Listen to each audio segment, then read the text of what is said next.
Hello there, and welcome to Past Nap. You found your way to a quiet place, the perfect spot to let go of the day and drift gently into sleep, wrapped in the soft hum of history. There's nothing urgent here. No loud voices, no fast pacing. Just the slow, soothing rhythm of lives once lived, and the peaceful comfort of knowing everything you're about to hear already happened. A long, long time ago. Tonight, we're traveling back to medieval Europe, but not to the bustling castles or roaring battlefields. Instead, we'll step into the hidden corners, the quiet chapels, the cold stone cloisters, the hushed libraries, and the candlelit chambers where history whispered instead of shouted. You'll begin your journey alongside a tired monk, waking long before dawn to pray in silence. Then you'll sit with a teenage girl in a courtroom, calm and composed, as powerful men question her faith. We'll peer into the strange and beautiful margins of illuminated manuscripts, where artists once hid secrets and symbols in the quiet curves of ink. And finally, we'll walk through the carefully managed life of a noblewoman, stitched into layers of velvet and watched from every side. So take a breath, settle in, let your shoulders relax. You don't need to hold on to anything. Just listen and let history carry you gently toward rest. Our story begins in darkness, with the toll of a bell, and a monk rising, tired again, to begin another long and silent day. Now we begin. Imagine it is the middle of the night. Not dawn, not even close. The world outside is pitch black, cloaked in the heavy silence only the deepest hours of darkness can offer. And then, a bell. A low, steady tolling, barely audible at first, but impossible to ignore. It stirs you from slumber. You open your eyes in the dark. You are a monk. The bell is not just a call. It is a command. Your body, wrapped in scratchy wool, aches slightly from the stone floor beneath the straw mattress. The straw has compressed over months of use, offering little cushion between your bones and the unforgiving ground. The wool robe clings to your skin, damp with the night's cold moisture. It scratches against your shoulders, your back, your arms. There is no cotton here, no silk, no comfort. Only the coarse fabric that reminds you, with every movement, of your chosen poverty. But you rise, not from comfort, not from will, but because this is the rhythm of your life. It always has been. Your joints protest as you unfold from sleep. Your back creaks like old wood. Your feet, bare inside rough sandals, feel every irregularity in the stone floor. You light a small candle. Its weak flame flickers against the damp walls, casting dancing shadows that seem to breathe with your movements. The wick sputters occasionally, threatening to plunge you back into darkness. The candle is made from tallow, animal fat that burns with a smoky, unpleasant odor. Your cell is barely wider than your outstretched arms, barely longer than your prone body. The walls are stone, undecorated, except for a simple wooden cross. There is no window, no source of natural light. The cell is a tomb for the living, a place to die to the world each night. The door is heavy oak, reinforced with iron bands. It groans as you push it open, the sound echoing in the corridor beyond. The hinges need oil, but such maintenance is not a priority. Comfort is not the goal here. You walk quietly, your sandals slapping gently against the flagstones, toward the chapel. Each step echoes softly in the corridor, joining the whispered footfalls of your brothers. The monastery breathes around you, ancient stones settling with quiet groans. The corridors are long and narrow, designed to funnel the monks toward their destinations without distraction. No artwork adorns the walls, no tapestries soften the harsh stone. This is architecture as discipline, beauty stripped away to reveal only function. It is just after 2 a.m., and the first service of the day, called Vigils, is about to begin. The darkness outside is absolute. No streetlights exist, no electric glow. Only the faint starlight filtering through clouds and the occasional flicker of your candle flame. In the chapel, other figures gather, each silent, each moving with the same practiced weariness.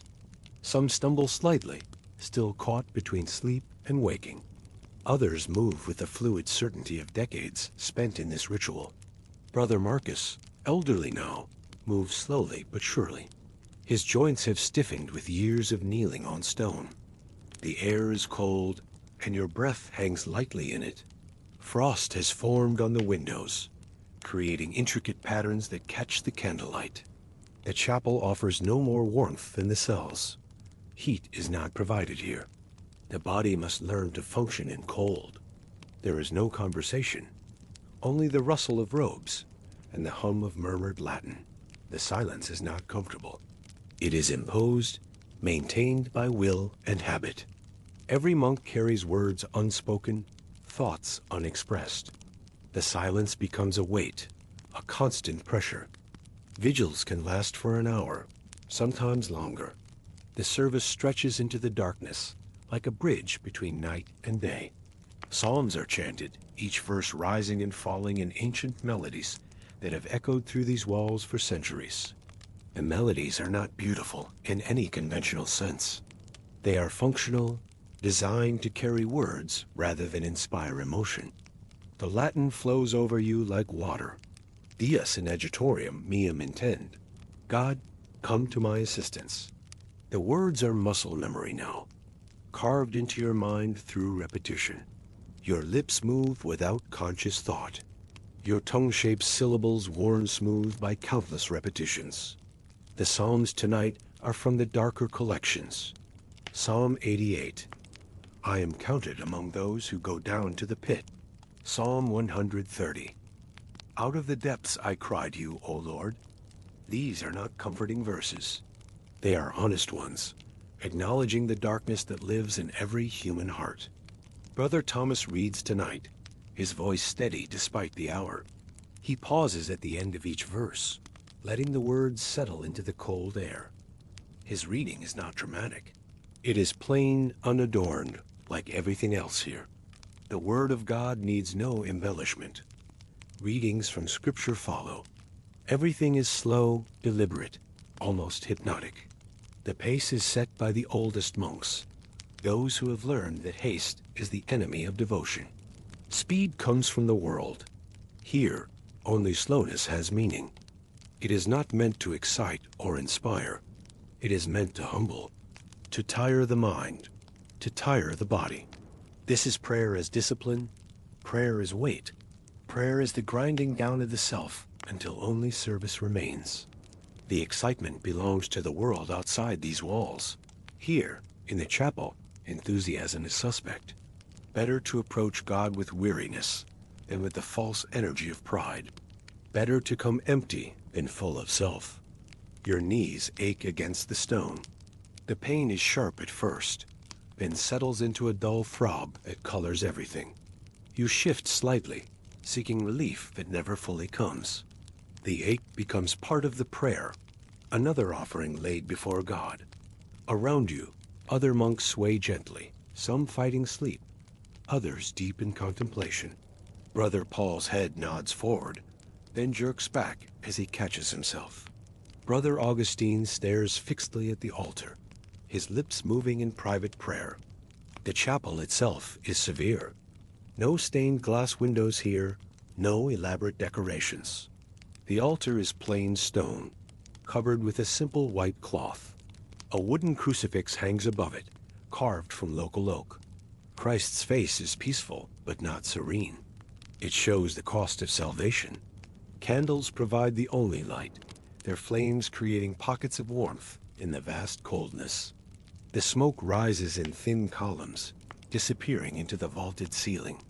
The air tastes of tallow and incense, of human breath and stone dust. After vigils, there may be a brief return to sleep, or not. Tonight is one of the nights when rest eludes you entirely. Your mind turns over the songs you've just sung, the words echoing in the chambers of your skull. Sleep, when it comes, will be shallow and brief. Some orders went straight into lauds.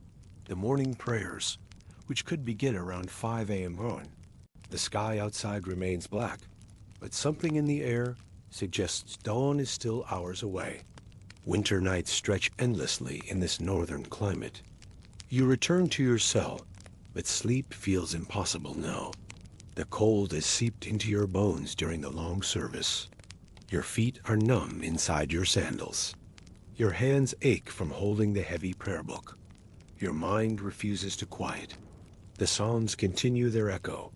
Out of the depths I cry to you, O Lord. The depths feel very real at this hour. The darkness outside mirrors the darkness within. The places where doubt and fear live even in the most devout heart. You lie on your straw mattress, pulling the thin blanket up to your chin. The blanket is wool, scratchy and worn. It smells of the sheep it came from, of the lanolin that has never been fully washed away. Comfort is not the goal. Warmth is a luxury. The straw beneath you rustles with every movement. Some pieces have worked their way through the rough fabric, poking into your back and sides. You have learned to ignore such discomforts. The body's complaints are not to be indulged. Sleep comes in fragments. You drift for minutes at a time, then wake to the sound of wind against the walls, to the distant hoot of an owl, to the settling of the ancient building around you. Even in sleep, part of your mind remains alert, listening for the bell. The sky is still dark when the bell rings again. Birds have not yet begun their song. The world outside remains locked in winter's grip, frost etching patterns on every surface. Your breath forms clouds in the frigid air of your cell. And already, the monks are back in the chapel, bowing their heads, chanting once more. Their words blend with the distant sounds of wind and rain. Tonight, sleep patters against the windows, like fingers tapping against glass. The chapel seems even colder now. The stones have had hours to absorb the night's chill. Your feet, already numb, lose all feeling against the floor. But this too is part of the offering. Comfort would be a distraction from the true purpose. Your stomach gnaws quietly. The last meal was many hours ago, a simple affair of bread and thin soup. The bread was day-old, hard to chew. The soup was mostly water, with a few vegetables floating in it, like islands of substance in a sea of liquid. Hunger has become a familiar companion, sharp and insistent at first, then settling into a dull ache that colors everything. It sharpens the mind in some ways, strips away the fog of satisfaction. An empty stomach focuses attention on eternal things. From there, the day unfolds with slow, quiet determination. After lauds, there may be a short pause for personal reflection. But this is not leisure. Even in solitude, the rule governs your thoughts. You examine your conscience, seeking the small failures and prideful moments that need correction. This examination is thorough and unforgiving. Did you feel irritation when Brother Matthew sang off-key? Did you take secret pride in your neat handwriting? Did you eat your bread with too much pleasure? Every moment of the previous day is reviewed, weighed, judged. Silence is kept. Always. This is not the comfortable silence of companionship, but the imposed silence of discipline. Every word swallowed, every observation kept private. The silence becomes a weight you carry, a constant reminder of submission. The silence is not empty. It is full of unspoken words, suppressed thoughts, emotions that find no outlet in speech. Sometimes the silence feels like drowning. Other times it feels like freedom from the burden of constant communication. Monks eat in silence, read in silence, even garden in silence. The only sounds are the scrape of spoons against bowls, the turn of parchment pages, the whisper of hose through soil. These sounds become amplified in the silence, taking on significance they would never have in the speaking world. The refectory, where meals are taken, is a long hall with wooden tables and benches. The tables are scarred from years of use, marked with the gouges and stains of countless simple meals. The benches are hard, designed to discourage lingering. Meals are eaten quickly, efficiently. There is no time for savoring, no opportunity for the communion that food usually provides. One monk reads aloud from Scripture while the others eat. The reading is often from the lives of the saints, reminders of greater holiness achieved through greater sacrifice. Then comes prime, another prayer service. Your voice is hoarse now from the night's singing, but you continue. The melodies are simpler in the morning light, but no less demanding. Prime is the blessing of the day's work, the dedication of coming labor to God's service. The chapel fills with the pale light of dawn, filtering through small windows. The light is gray and thin, offering little warmth, but enough illumination to see the faces of your brothers. They look tired, worn by the night's vigil, but determined to continue.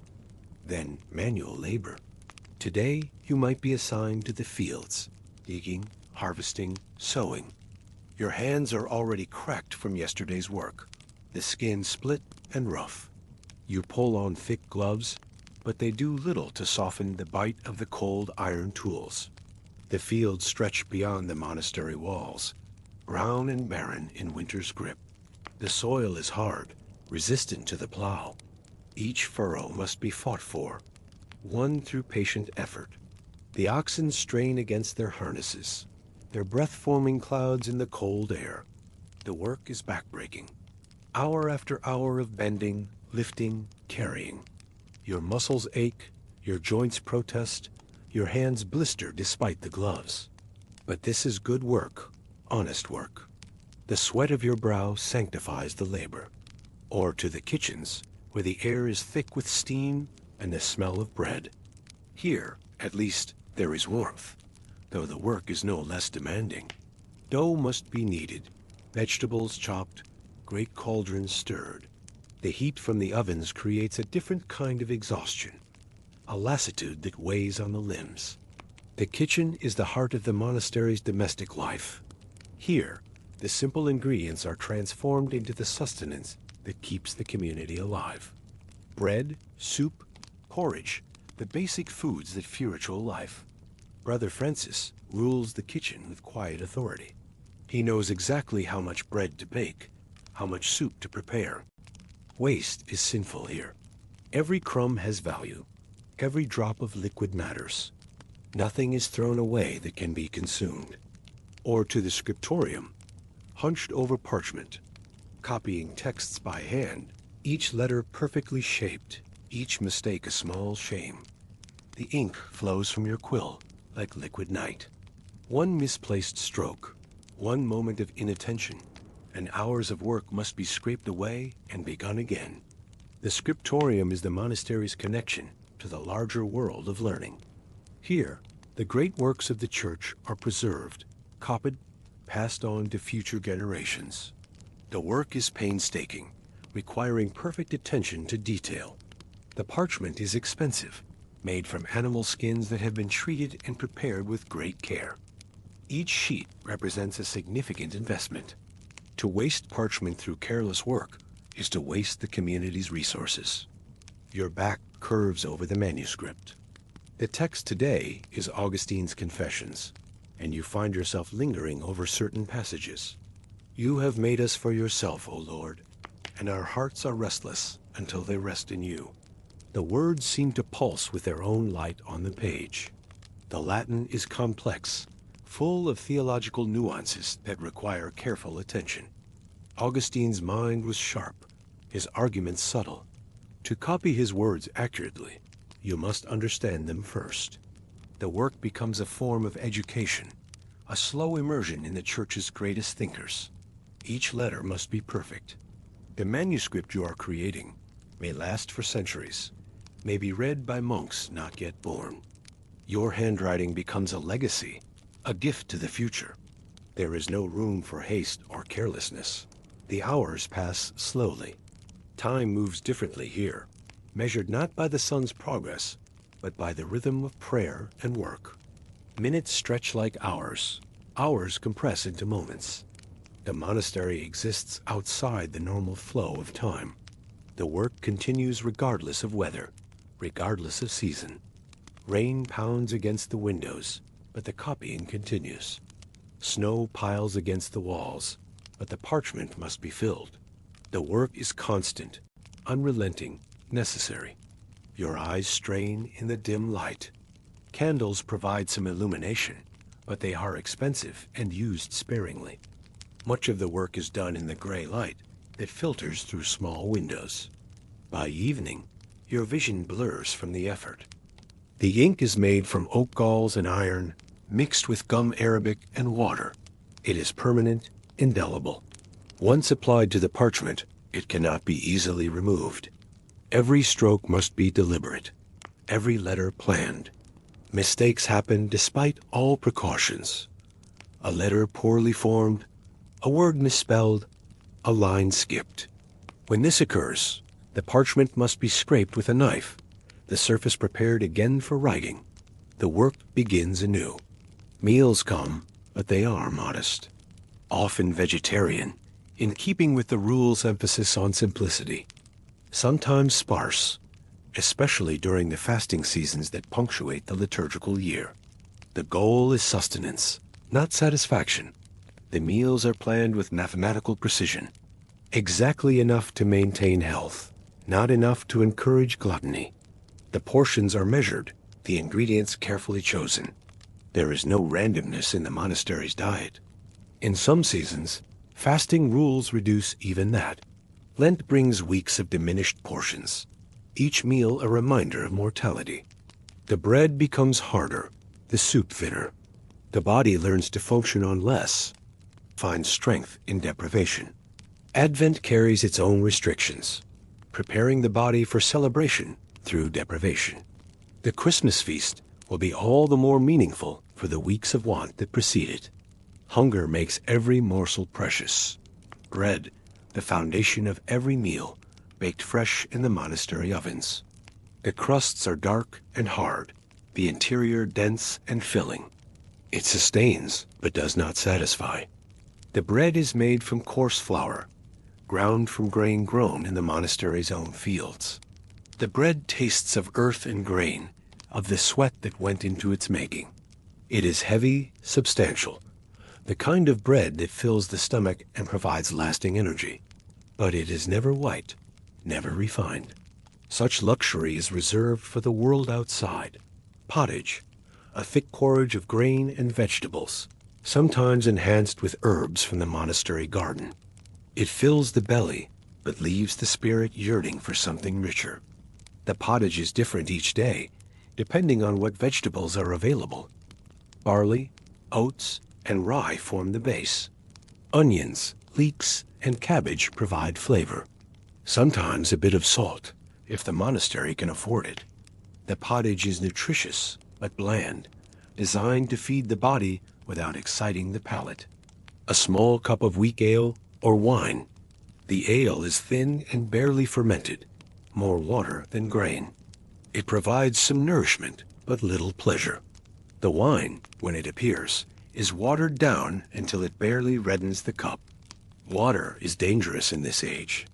The weak ale and wine are safer to drink, less likely to carry disease. But they are kept deliberately weak, just strong enough to be safe, not strong enough to intoxicate. There is no feasting, no indulgence. Feast days bring slightly larger portions, perhaps an egg or a piece of cheese, but even celebrations are marked by restraint. The monastery's calendar is punctuated by fasts, not feasts. Christmas brings a small increase in portions, a bit of honey for the bread, perhaps a piece of dried fruit. Easter might bring an egg, carefully hoarded through Lent. But these celebrations are measured, controlled, never excessive. The purpose of eating is not to enjoy, but to sustain. Food becomes fuel, nothing more. The taste buds grow accustomed to simplicity, finding pleasure in the subtle variations of basic ingredients. A pinch of salt becomes a luxury, a bit of fresh herbs a celebration. The relationship with food is completely different from the world outside. There, food is pleasure, entertainment, social connection. Here, it is merely necessity. The monks learn to eat without desire, to consume without attachment. Even the act of chewing is, for some monks, an occasion for silent gratitude. Each bite acknowledged, each swallow a small prayer. Brother Benedict counts his chews, finding meditation in the rhythm of jaw and teeth. The chewing becomes rhythmic, meditative. 30 chews per bite, each one deliberate. The food is broken down thoroughly, every nutrient extracted. Nothing is wasted, nothing taken for granted. And so the day continues. Every few hours, more prayers. The bells mark time like a heartbeat, steady and inescapable. Terse at mid-morning, when the sun finally breaks through the clouds but offers little warmth. The bells are cast from bronze, their voices deep and resonant. They have hung in the monastery tower for generations, calling monks to prayer through years of war and peace, famine and plenty. Their sound carries for miles across the countryside. Sexed at noon, when the light is brightest, but offers little warmth through the chapel's thick walls. The stone absorbs cold and holds it, creating a permanent chill that no amount of sunlight can dispel. None in mid-afternoon, when shadows begin to lengthen and the day starts its slow decline toward evening. The light slants through the windows at different angles now, creating new patterns on the stone floor. Mid-morning, noon, mid-afternoon. Each service pulls the monk from his task, back to the chapel, back to the same position on the cold stone floor or hard wooden bench. Your knees have developed thick calluses from kneeling, but they still ache by day's end. The movement from work to prayer and back again creates a rhythm that governs everything. No task is so important that it cannot be interrupted for prayer. No prayer is so short that it can be skipped for work. There is no escape from the clock. Not the mechanical kind, which barely exists in this age, but the spiritual kind. Time measured not in hours but in prayers, not in convenience but in obedience. The monastery exists in its own time zone, governed not by the sun's movement, but by the rule's demands. The day begins when the bell rings, regardless of the hour. The day ends when compline is finished, regardless of fatigue. The rule of Saint Benedict prescribed the hours, and those hours ruled everything. Written centuries ago by a man who understood the human need for structure, for boundaries that prevent the soul from wandering into dangerous territory. Benedict was a practical man, a former administrator who understood organization. His rule was not mystical but practical, designed to create stable communities that could survive the chaos of the world outside. Benedict had seen what happened when men tried to serve God without discipline. He had witnessed the chaos of unstructured devotion, the way good intentions crumbled without the framework of rule and routine.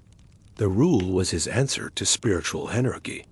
The rule governed everything: when to sleep, when to wake, when to eat, when to pray, when to work. It left nothing to chance, nothing to individual preference. The rule was mother and father, teacher and guide. By evening, the body begins to truly feel the weight. Shoulders sag under invisible burdens. Eyes droop with exhaustion that goes deeper than mere sleepiness. Your hands shake slightly as you hold your prayer book. The day's work has taken its toll. Your back aches from bending over manuscripts. Your knees throb from kneeling on stone. Your throat is raw from singing. Your body is a catalog of small pains, each one an offering. After Vespers, the evening prayers, there may be a light meal. Tonight it is bread and a thin soup made from the last vegetables in the root cellar. The soup is barely warm, but it sends heat through your chest and belly. The evening meal is smaller than the midday one, just enough to sustain the body through the night. The bread is harder now, having sat since morning. The soup is thinner, stretched to feed everyone.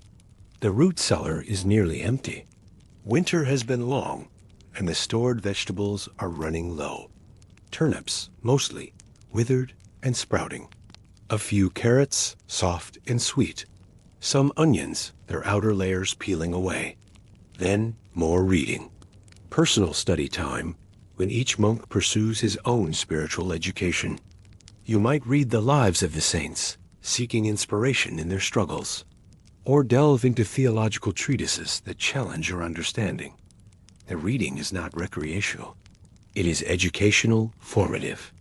Every book in the monastery library has been chosen for its spiritual value. There are no stories here, no entertainment, only works that build up the soul. Tonight you read about Saint Anthony, the hermit who fled to the desert to escape temptation. His battles with demons seem very real in the flickering candlelight of your cell. The shadows dance on the walls like the spirits that tormented the saint. Anthony's story is both inspiring and terrifying.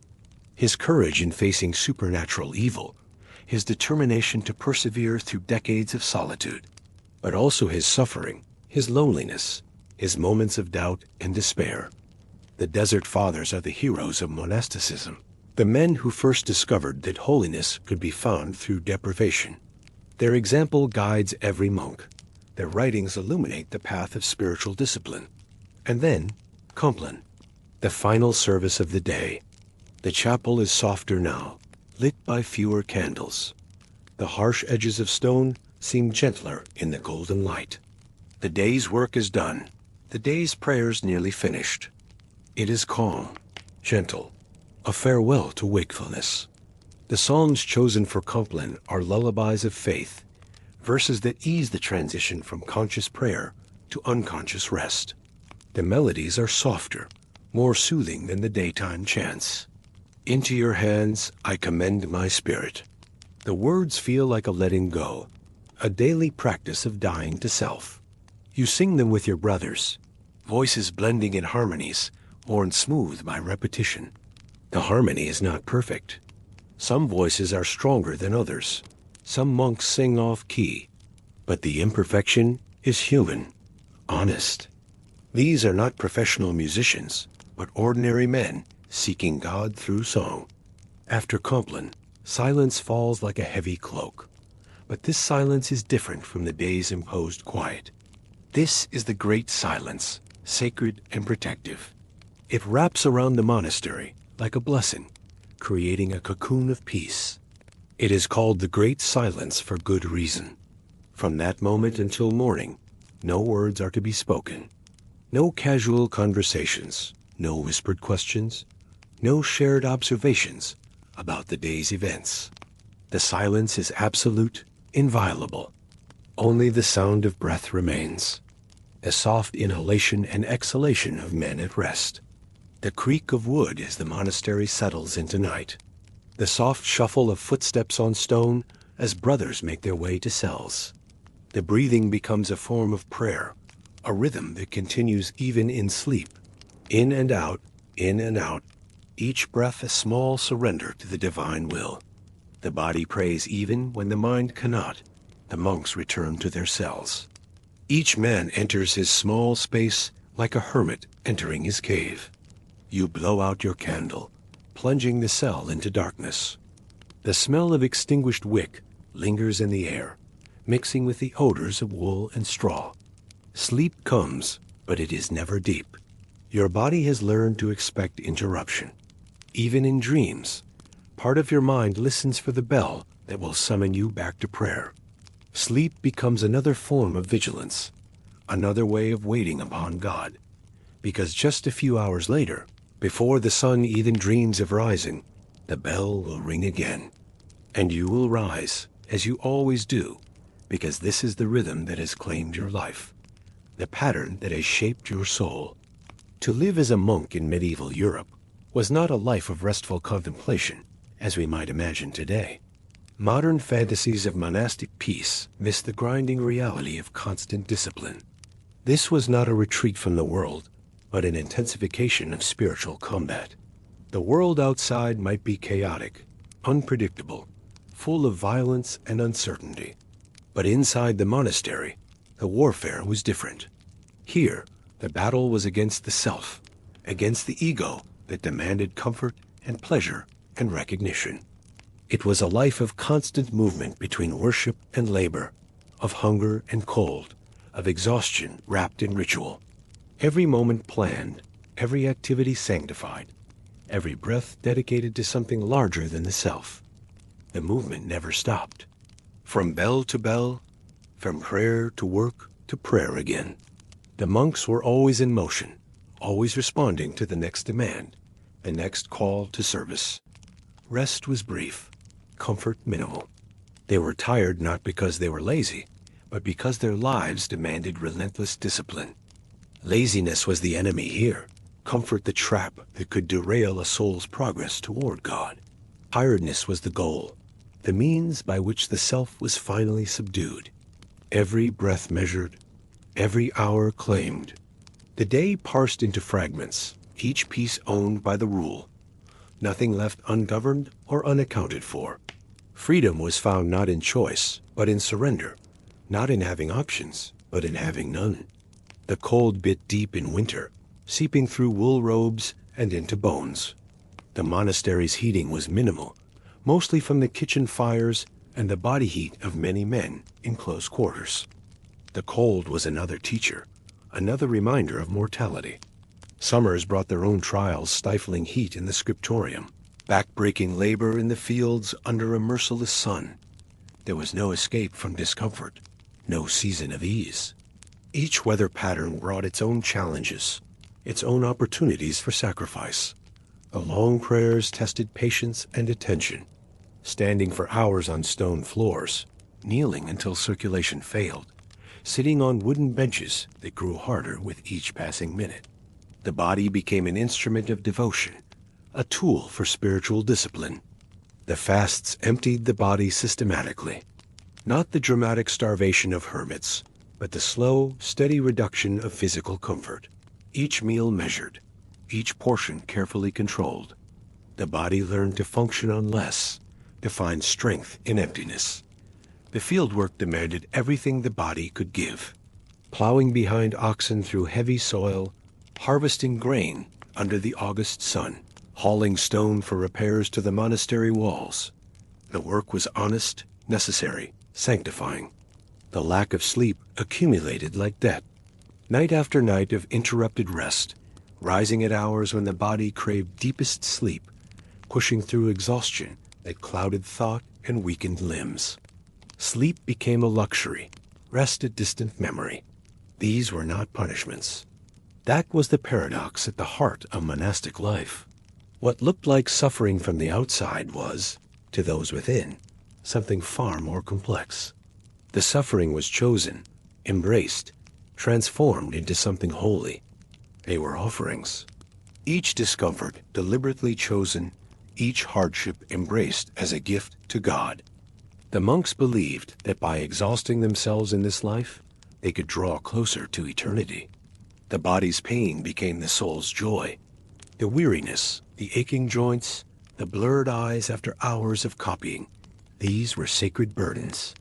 Not obstacles to spiritual life, but pathways into it. Pain became prayer, exhaustion became offering, weakness became strength. This was the theology of the Desert Fathers translated into communal life. Those ancient hermits had fled to the wilderness to battle demons through deprivation. The monks brought that battle into the heart of civilization, creating communities dedicated to spiritual warfare. The demons they fought were not the dramatic spirits of desert legend, but the subtler enemies of pride, comfort, self-will. The battle was won not through dramatic gestures, but through daily surrender, through the accumulation of small sacrifices that eventually transformed the soul. And yet, within this tireless rhythm, there was a kind of peace. Not the peace of comfort, but the peace of surrender. The mind, freed from the constant decisions of ordinary life, could settle into deeper currents of thought and feeling. A surrender to order, each day structured by wisdom accumulated over centuries.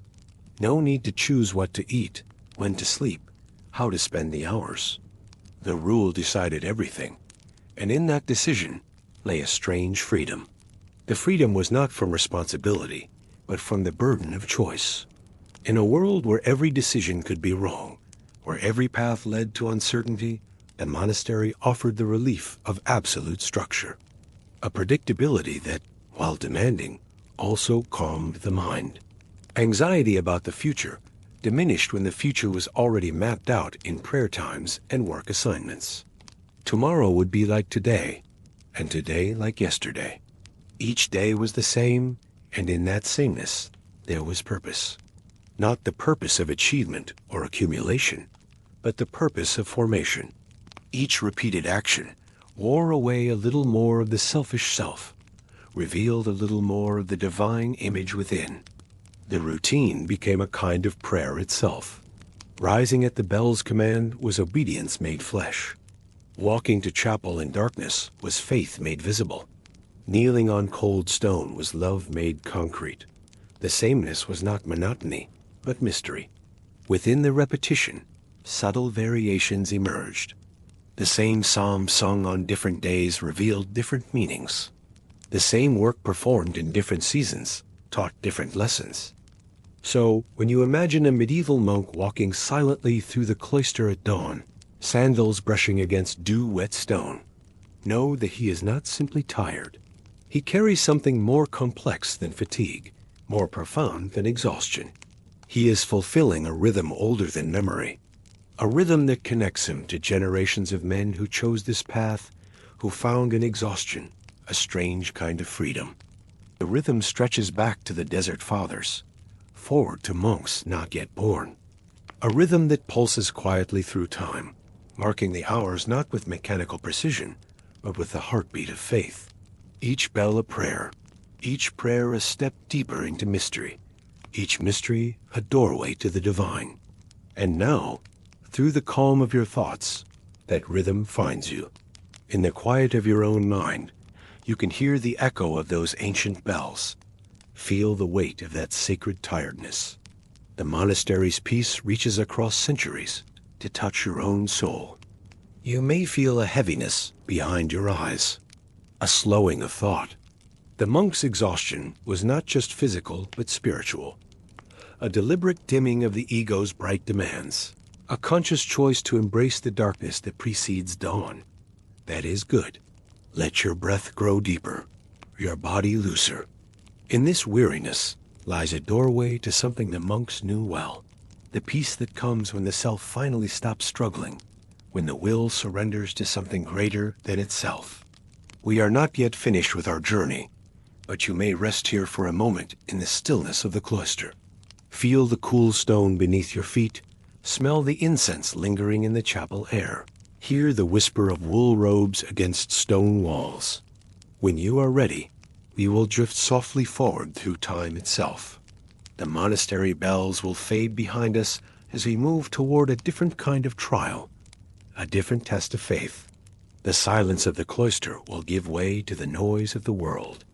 We will find ourselves in a courtroom where torches flicker against stone walls, where the air is thick with tension and the smell of fear, where powerful men sit in judgment, their faces hidden in shadow, their motives wrapped in the language of law and theology, where a teenage girl faced her judges not with rage, but with quiet, unwavering resolve, where innocence met experience, where simplicity confronted complexity, where divine calling encountered human suspicion, where questions of heresy and salvation hung in the air like smoke, where truth itself seemed to bend under the weight of politics and fear, where the very foundations of authority trembled before the steady gaze of an unlettered peasant girl, where a young woman's voice would ring out across centuries, challenging everything her world believed about power, about prophecy, about the very nature of divine calling, where the impossible became possible,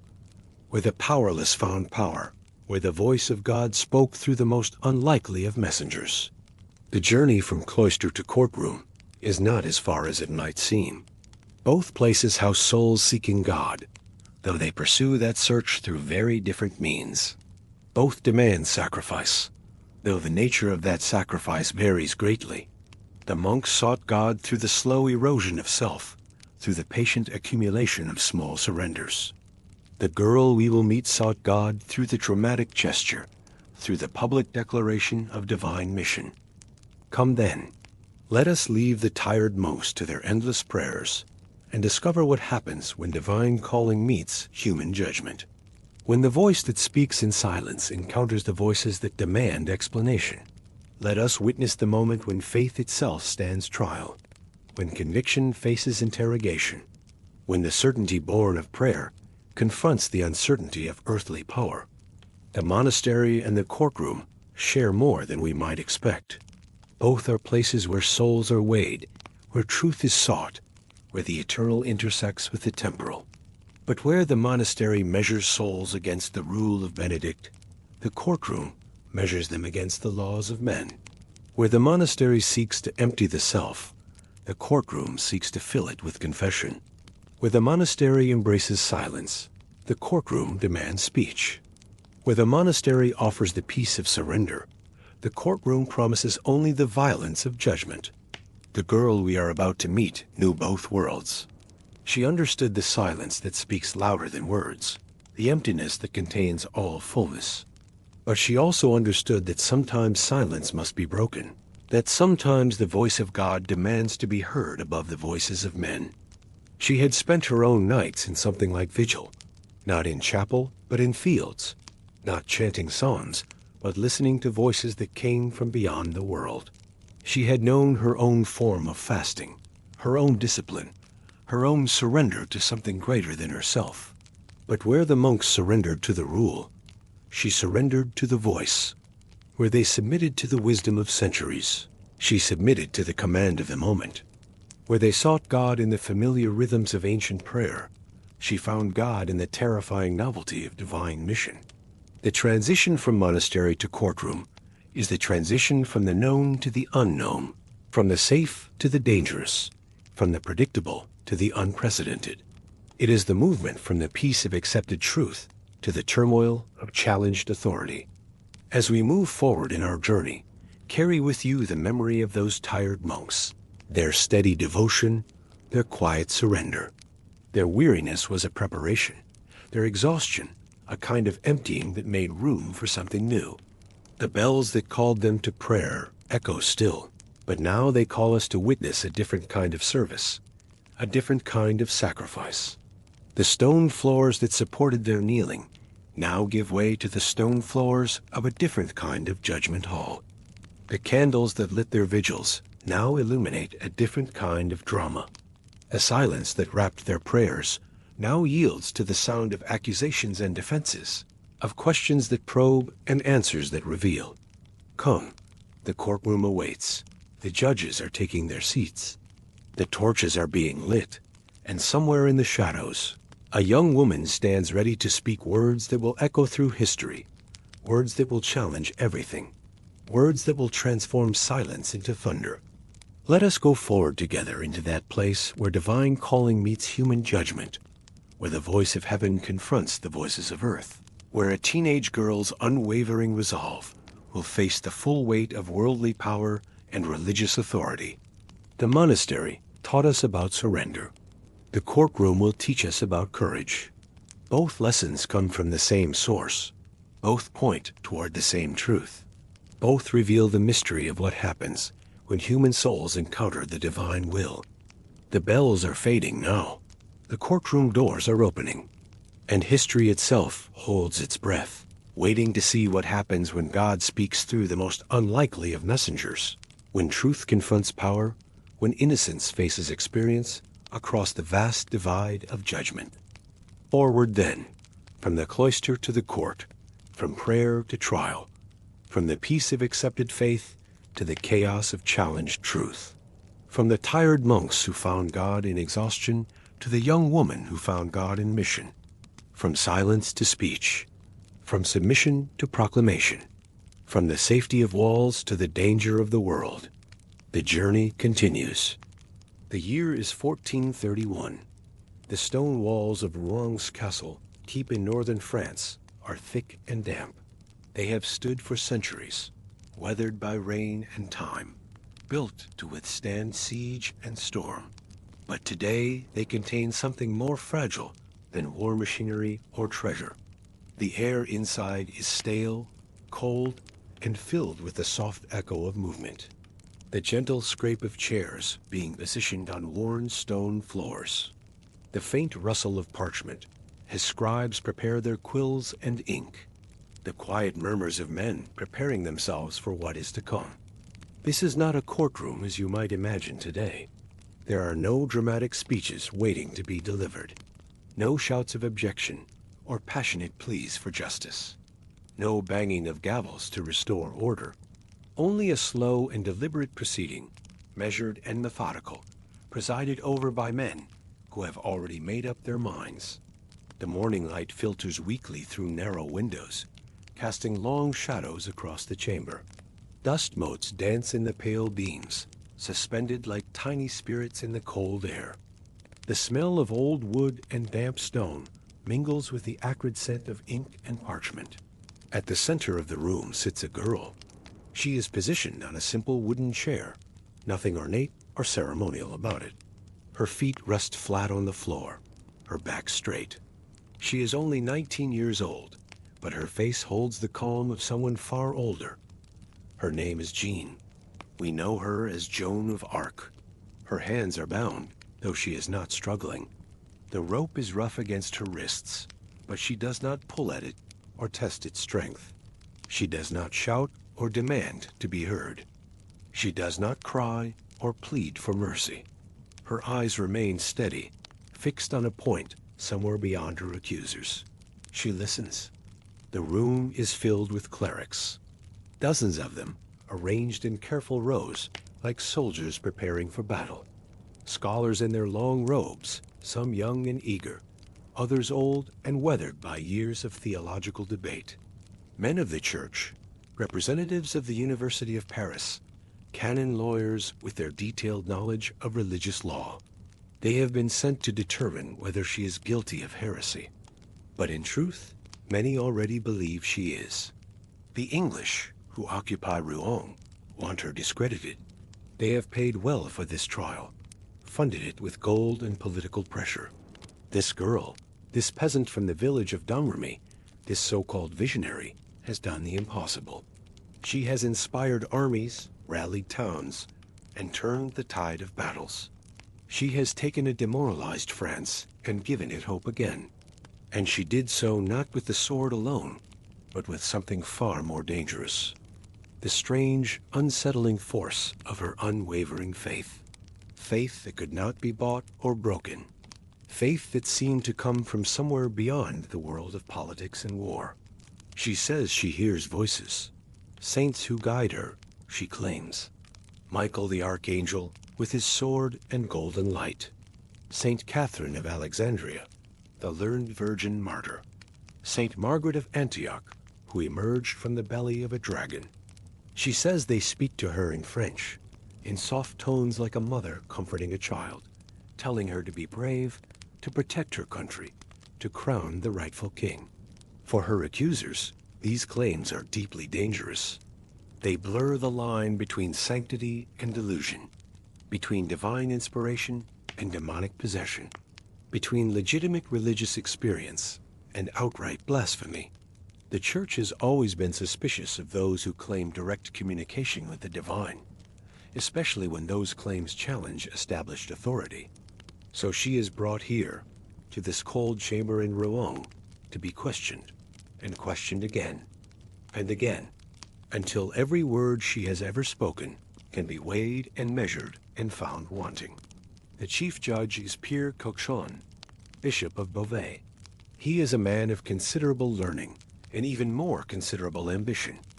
His face is angular, his eyes sharp and calculating.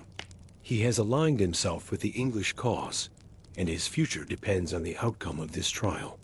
He speaks in measured tones, but there is steel beneath his words. Beside him sit other judges, other clerics, other men of authority. Jean le Martyr, the vice inquisitor, who represents the dreaded Inquisition itself. Nicolas Midi, a doctor of theology from the University of Paris. Jean Beaupère, another theologian, known for his cunning questions and logical traps. They are all learned men, all well-versed in the intricacies of canon law and theological debate. And facing them is a peasant girl who cannot read. The sessions are long. They go on for weeks, stretching from February into May. Each day she is brought from her cell to face the assembled court. Each day the questions begin anew. She is interrogated more than a dozen times, sometimes for hours at a stretch.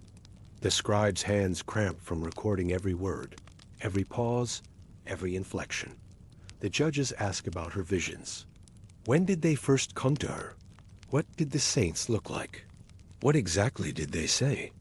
How could she be certain it was not the devil speaking to her? How could a simple peasant girl be chosen for such a divine mission? Questions come like rain, steady and relentless. They ask about the clothes she wears. Men's clothing, armor, tunics, hose. Why does she dress like a man? Does she not know that Scripture forbids women to wear men's garments? Is this not a sign of her unnatural and sinful nature? They quote Deuteronomy at her, chapter and verse, demanding explanations she cannot give in their terms.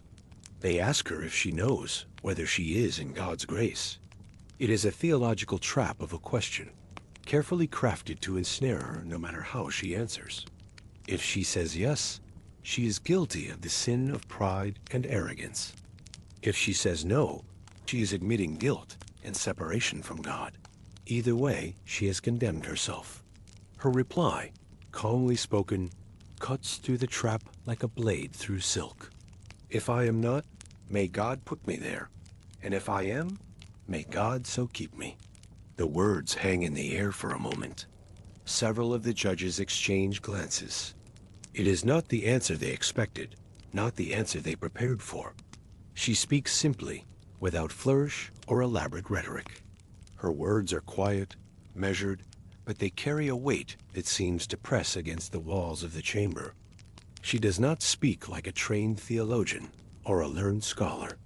She is not educated in Latin, the language of the church and the universities. She cannot read the scriptures they quote at her.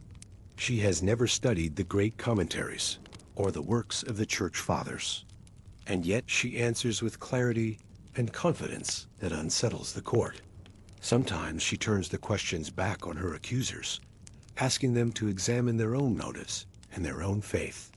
When they ask her about the nature of divine revelation, she asks them why they find it so hard to believe that God might speak to someone like her. She is accused of witchcraft, of consorting with demons, of using forbidden arts to achieve her military victories.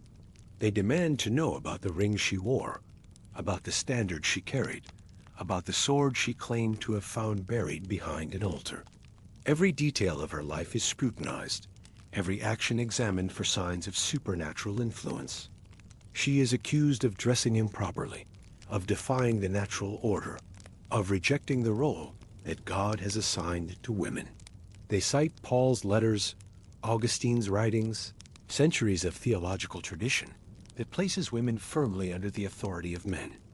How dare she cut her hair? How dare she wear armor? How dare she lead armies and speak to kings? But she does not falter. She explains patiently that she dresses as she does for practical reasons, that armor protects her in battle, that men's clothing is safer when she is traveling with soldiers, that she has never claimed to be anything other than what God has made her, a simple girl called to serve her country. In the evenings, she is kept in a small cell in the castle. The chamber is barely large enough for a narrow bed and a wooden stool. The walls are damp stone, cold to the touch. A small window, barred and narrow, lets in only a sliver of light during the day. At night, the darkness is complete. She is chained, iron shackles around her ankles, attached to a thick chain that runs to a ring set in the wall. The metal is cold and heavy, and it has worn raw spots on her skin. She is under close guard at all times. English soldiers watch her day and night, their eyes never leaving her, their hands never far from their weapons. She is alone, isolated from friends, from family, from anyone who might offer comfort or support. The voices she hears are not with her in body, but she continues to pray. She kneels beside her narrow bed, her chained feet making the position awkward and painful, and she speaks to God in the quiet darkness. She prays not for escape, though the walls that hold her are thick and the guards are many. She prays not for rescue, though she knows there are those in France who would come for her if they could. She prays for courage, for strength to endure what is to come, for the ability to remain true to her calling, no matter what price she must pay. The trial drags on. Spring turns toward summer. Witnesses are brought in to testify. Some speak of her childhood, of her piety and her devotion to the church. Others tell of her military campaigns, of her uncanny ability to inspire soldiers and win battles. Still others repeat rumors and gossip, tales of supernatural occurrences and mysterious powers. Records are made of everything. Every word is carefully noted in Latin, a language Joan does not speak or understand. The scribes work with mechanical precision, their quills scratching across parchment, creating a permanent record of every question and every answer. These documents will outlive everyone in the room, will be studied by scholars for centuries to come. Yet she sits there, day after day, enduring each question with the same quiet dignity. Each attempt to twist her words meets with simple honesty. Each effort to wear her down meets with patient resistance. Her accusers throw theological terminology at her, complex doctrinal questions that would challenge a university graduate. She responds with the directness of someone who has never learned to be anything but truthful. They ask her about the nature of angels, about the hierarchy of heaven, about the precise theological distinction between divine revelation and diabolic deception. She tells them simply that her saints are beautiful, that they speak with love and kindness, that they have never asked her to do anything evil or wrong. They ask her about the church militant, about ecclesiastical authority, about the proper channels through which God's will is communicated to humanity. She tells them that she believes in the church, that she is a faithful daughter of the church, but that she cannot deny what she has seen and heard with her own eyes and ears. Over time, her accusers grow frustrated.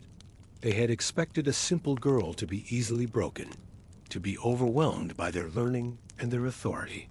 Instead, they find themselves facing someone who seems to grow stronger under pressure, who meets their sophisticated arguments with a faith that is both simple and unshakable. Her silence speaks louder than they wish. When they demand elaborate explanations, she often responds with a few quiet words that cut to the heart of the matter. When they try to trap her with complex theological puzzles, she responds with a clarity that makes their questions seem unnecessarily complicated. Her quiet defiance becomes harder to contain. She does not rage or storm or demand her rights. She simply continues to tell the truth as she understands it, regardless of the consequences. This becomes more threatening to her accusers than any amount of shouting or protest would have been. They begin to fear that she might actually be what she claims to be, that her visions might be real, that her mission might be genuine, that they might be the ones who are wrong. This fear drives them to increase the pressure, to find some way to break her before she breaks them. Eventually, they decide to try a different approach. Instead of trying to prove her guilty, they will try to make her prove herself innocent. They will pressure her to recant, to deny her visions, to admit that she lied, that she made it all up. They will offer her a way out, a chance to save her life if she will only abandon her claims. The offer is presented to her on a day in late May. Chamber is packed with observers, church officials and English nobles who have come to witness what they hope will be her final humiliation. The terms are simple. Confess that her visions were false, that her mission was a delusion, that she was deceived by the devil. Do this, and she will be spared the fire. Refuse, and she will burn. At first, she resists. She has maintained her innocence for months. She has endured imprisonment, interrogation, and constant pressure. How can she now deny everything she has said and done? How can she claim that her greatest triumphs were actually her greatest sins? But she is tired, so very tired. The months of confinement have worn her down. The constant questioning has exhausted her. The isolation has taken its toll. She is 19 years old, and she has carried the weight of France on her shoulders for 2 years. She is, for perhaps the first time, genuinely afraid. She signs a confession. Her hand shakes as she makes her mark on the parchment. It is unclear whether she truly understood what she was signing, whether the document that was read to her was the same as the one she signed. The ceremony is brief and formal. Her accusers smile with satisfaction. For a moment, they believe the trial has succeeded, but the victory is hollow. Even as they celebrate, there is something wrong. The girl who sits before them is not the same one who had faced them with such quiet dignity for so many months. She seems diminished, broken, like a bird with its wings clipped. The fire in her eyes has dimmed. The strength in her voice has faded. They take her back to her cell, expecting her to be grateful for her reprieve. Instead, she sits in the darkness and weeps, not for fear of death, but for the death of something inside herself. She has betrayed her calling, denied her saints, abandoned her mission. She has chosen life over truth, safety over faith. The voices are silent now. The saints who had guided her, who had given her strength and courage, seem to have withdrawn. She is alone in a way she has never been alone before. She prays, but the words feel empty.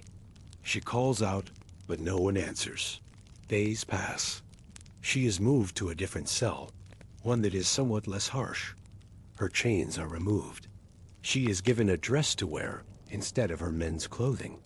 She is told that she will be transferred to a church prison, where she will be under the care of nuns rather than English soldiers.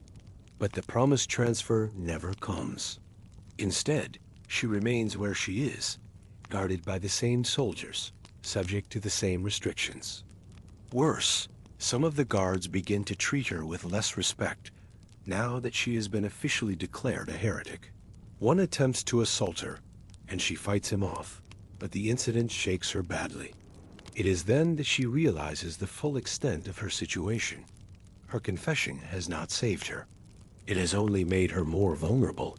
She is still a prisoner, still in danger, still at the mercy of those who want her dead. The only difference is that now she has also betrayed everything she once believed in. The voices return to her then, softly at first, like a whisper in the darkness. St. Michael's voice, gentle but firm. St. Catherine's voice, full of love and understanding. St. Margaret's voice, calling her back to her true path. They do not reproach her for her weakness. They do not condemn her for her fear. They simply remind her of who she is and what she is called to do. She understands then that she has a choice to make. She can continue to live as she has been living, in denial of her true nature, safe but hollow. Or she can reclaim her identity, her mission, her faith, even if it means death. The decision, when it comes, is not difficult. She has tasted the bitterness of betraying herself, and she cannot swallow it. She will not live in falsehood, no matter how safe that falsehood might be. She will not deny her saints, no matter what the cost. She will not abandon her calling, even if it means walking into the fire. On the morning of May 28th, she asks to speak with her guards. When they come, they find her dressed once again in men's clothing. She has somehow obtained a tunic and hose, and she wears them with the same quiet dignity she had shown throughout her trial. Her hair, which had begun to grow out during her imprisonment, has been cut short again. She tells them simply that she has recanted her recantation. She takes it back, all of it. She refuses to live in falsehood any longer. The voices have returned, she says, and she will follow them, even if it means death. Especially if it means death. The news spreads quickly through the castle. The English are furious. The judges are triumphant. They had hoped for this outcome, had perhaps even planned for it. Now they have all the justification they need. She has relapsed into heresy. She has returned to her sins like a dog to its vomit. There can be no mercy now. So the court reconvenes. This time, the proceedings are brief and formal. There is no lengthy interrogation. No complex theological debate. The outcome is certain before the first word is spoken. She is condemned as a relapsed heretic, handed over to the secular authorities for execution. The sentence is death by fire. Even then, Joan does not cry out. She listens to the sentence with the same calm attention she had shown throughout the trial. She does not beg for mercy or plead for her life. She does not curse her accusers or call down divine judgment upon them. She simply accepts what is to come with a grace that unsettles even her enemies. The execution is set for the next day. She spends her final night in prayer, kneeling beside her narrow bed, speaking quietly to the saints who had called her to this path. She asks for strength to endure the fire. She asks for forgiveness for her moment of weakness. She asks for the salvation of France, even if she will not live to see it. Morning comes gray and overcast. The sky is heavy with clouds, threatening rain that will not come. She is led from her cell through the castle corridors, past the chamber where she had been tried, past the guards who had watched her for so many months. Her steps are steady, her head high. The marketplace of Rouen is packed with spectators. English soldiers, French collaborators, clergy, curious townspeople. They have come to see the witch burn, to witness the end of the girl who had troubled their world for so long. A platform has been built in the center of the square, with a tall stake rising from its center. As she is led to the stake, she asks only for a cross to hold. It is a simple request, but it catches her executioners off guard. They had not thought to provide one. One of the English soldiers, moved by some impulse he cannot name, breaks 2 sticks from a nearby fence and binds them together with string. He hands the crude cross to her, and she accepts it with a smile that transforms her face. Another cross is brought from a nearby church, a proper crucifix of wood and metal, and it is held up before her as the preparations are completed. She looks at it with eyes that seem to see beyond the wood and metal to something else entirely. Her lips move in silent prayer. The flames are lit. The wood is dry, and the fire catches quickly. The crowd falls silent, waiting for the screams that will surely come. But Joan does not scream. As the smoke rises around her, as the heat grows unbearable, her voice carries above it all. She calls the name of Jesus again and again, each repetition clear and strong. Even the English soldiers, hardened by years of war and violence, are shaken by what they see. This is not the death of a witch or a heretic. This is the death of a saint. Some of them will later claim they saw a dove rise from the flames. Others will say they heard angels singing. Still others will insist that her heart was found intact among the ashes, untouched by the fire. The crowd watches in stunned silence as the flames consume her. Many weep openly, suddenly understanding that they are witnessing not a triumph of justice, but a terrible mistake. The fire crackles and roars. The smoke rises black and thick, and then, gradually, the sounds fade. The flames die down. The smoke clears.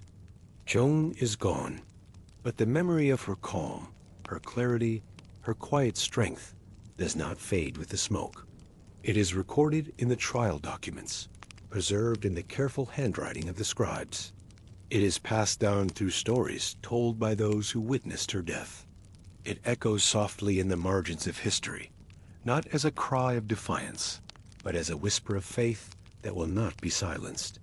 The English believe they have won a victory. They have eliminated a dangerous enemy, silenced a troublesome voice, removed an obstacle to their conquest of France. But they have also created something far more dangerous than a living enemy.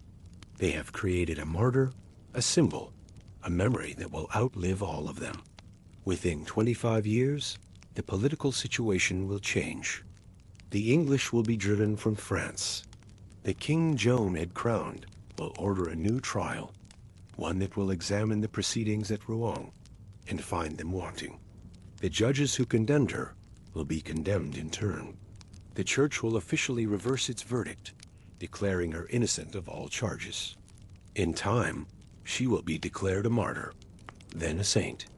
But even before the church admits its error, the people know. They understand what happened in that cold chamber in Rouen. They recognize the truth that her accusers could not see. Her silence had power that their words could not match. Her weariness had meaning that their energy could not achieve. Her quiet resistance outlasted their fire. The trial documents survive, carefully preserved in archives and libraries. Scholars study them, debate them, analyze every word and every pause. But for all their learning, they cannot explain the central mystery of Joan of Arc. How did a peasant girl with no education, no training, no resources, manage to change the course of history? How did she inspire armies, crown kings, and transform a nation? The answer lies not in the documents, but in the silence between the words. In the spaces where the scribe's quills paused. In the moments when even her accusers were forced to acknowledge that they were facing something beyond their understanding. In the quiet dignity with which she faced death, and the peace with which she accepted it. As you lie here now, let your breath settle once more. Feel the rhythm of your breathing, slow and steady, like the measured questions of that long-ago trial. Imagine the stillness of that courtroom, the tension in the air as learned men struggled to comprehend simple truth. The scratch of ink on parchment, recording words that would outlive the speakers.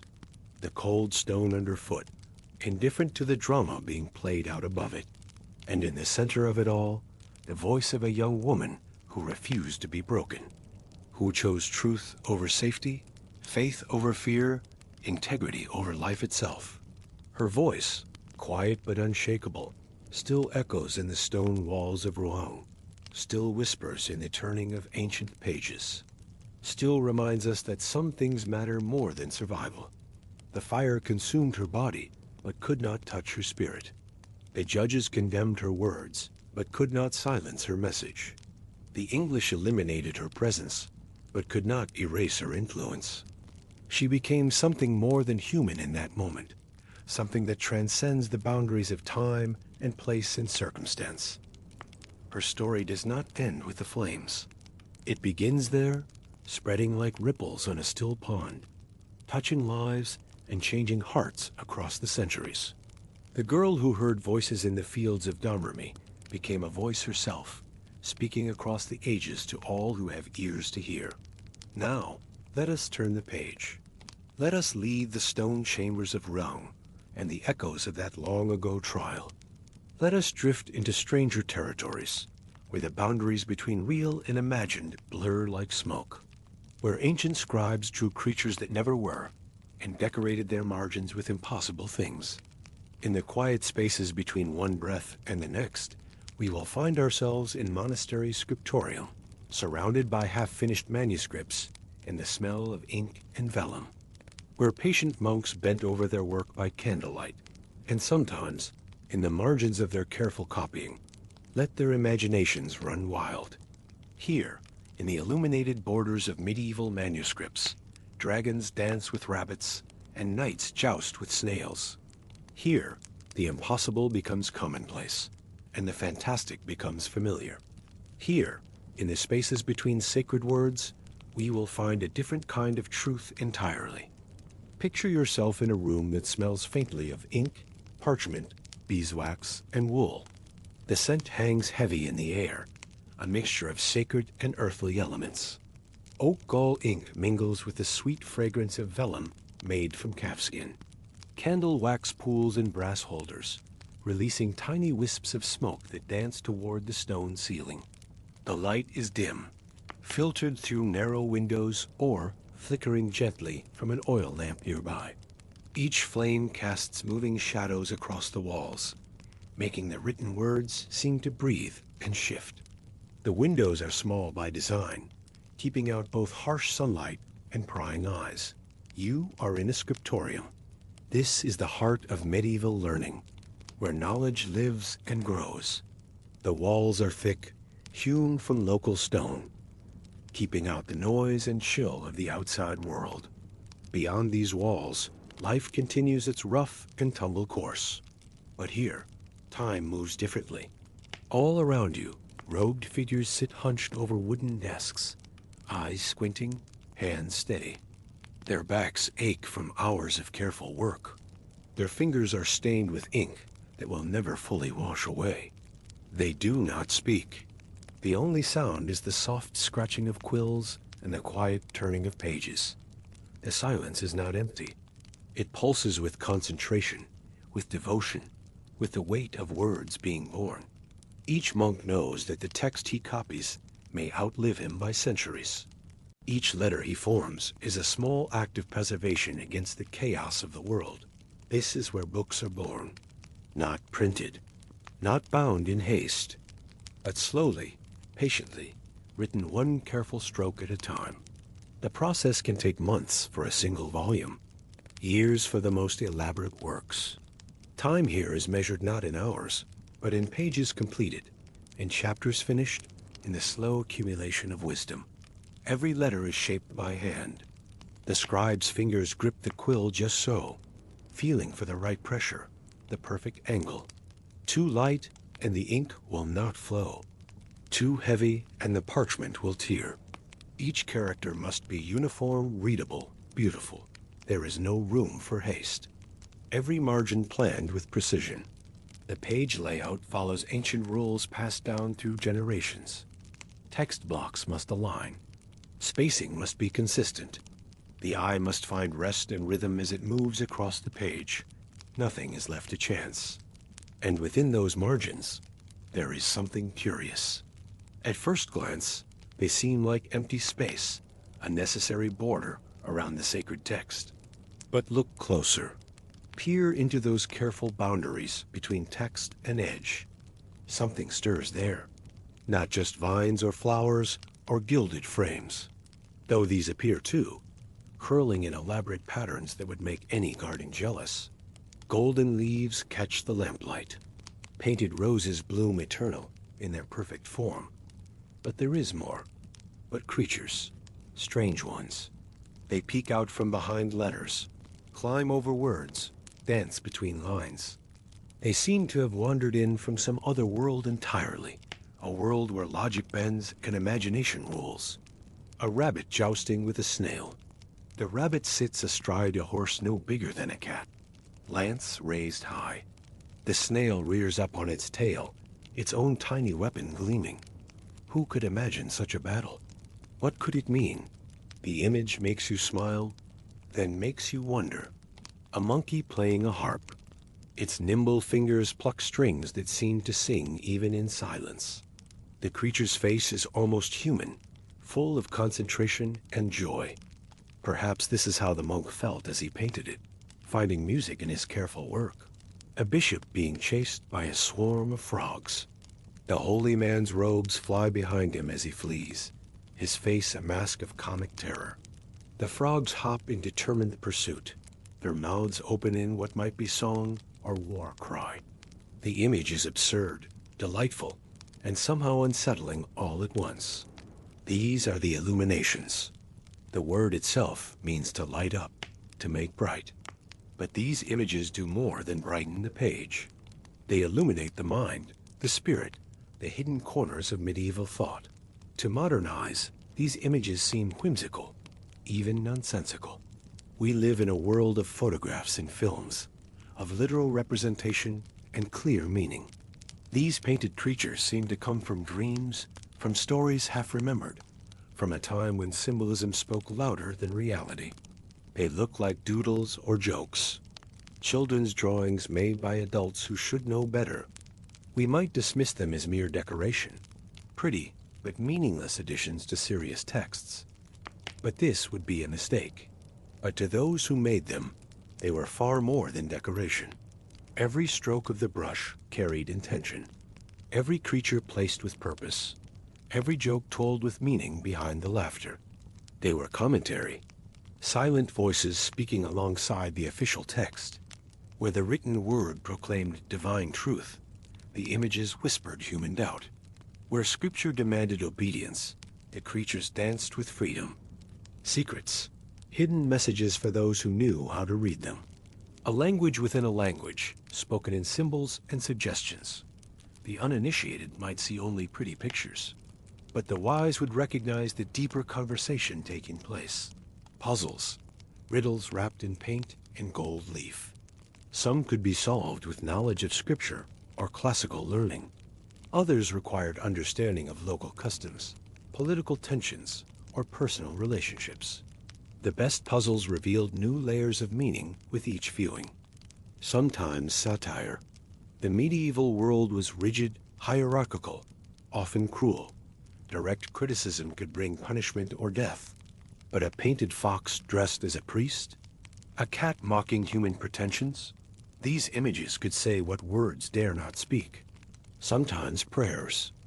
Not all margin creatures mocked or questioned. Some lifted the spirit toward divine wonder. Angels hidden in vine work. Christ's face appearing in flower petals. Sacred symbols disguised as playful ornaments. And often, a quiet reflection of a world too complex to describe in words alone. The official text spoke of absolute truths, clear moral categories, the certainty of faith. But life was messier than that. The margins acknowledged this complexity, this beautiful confusion of existence.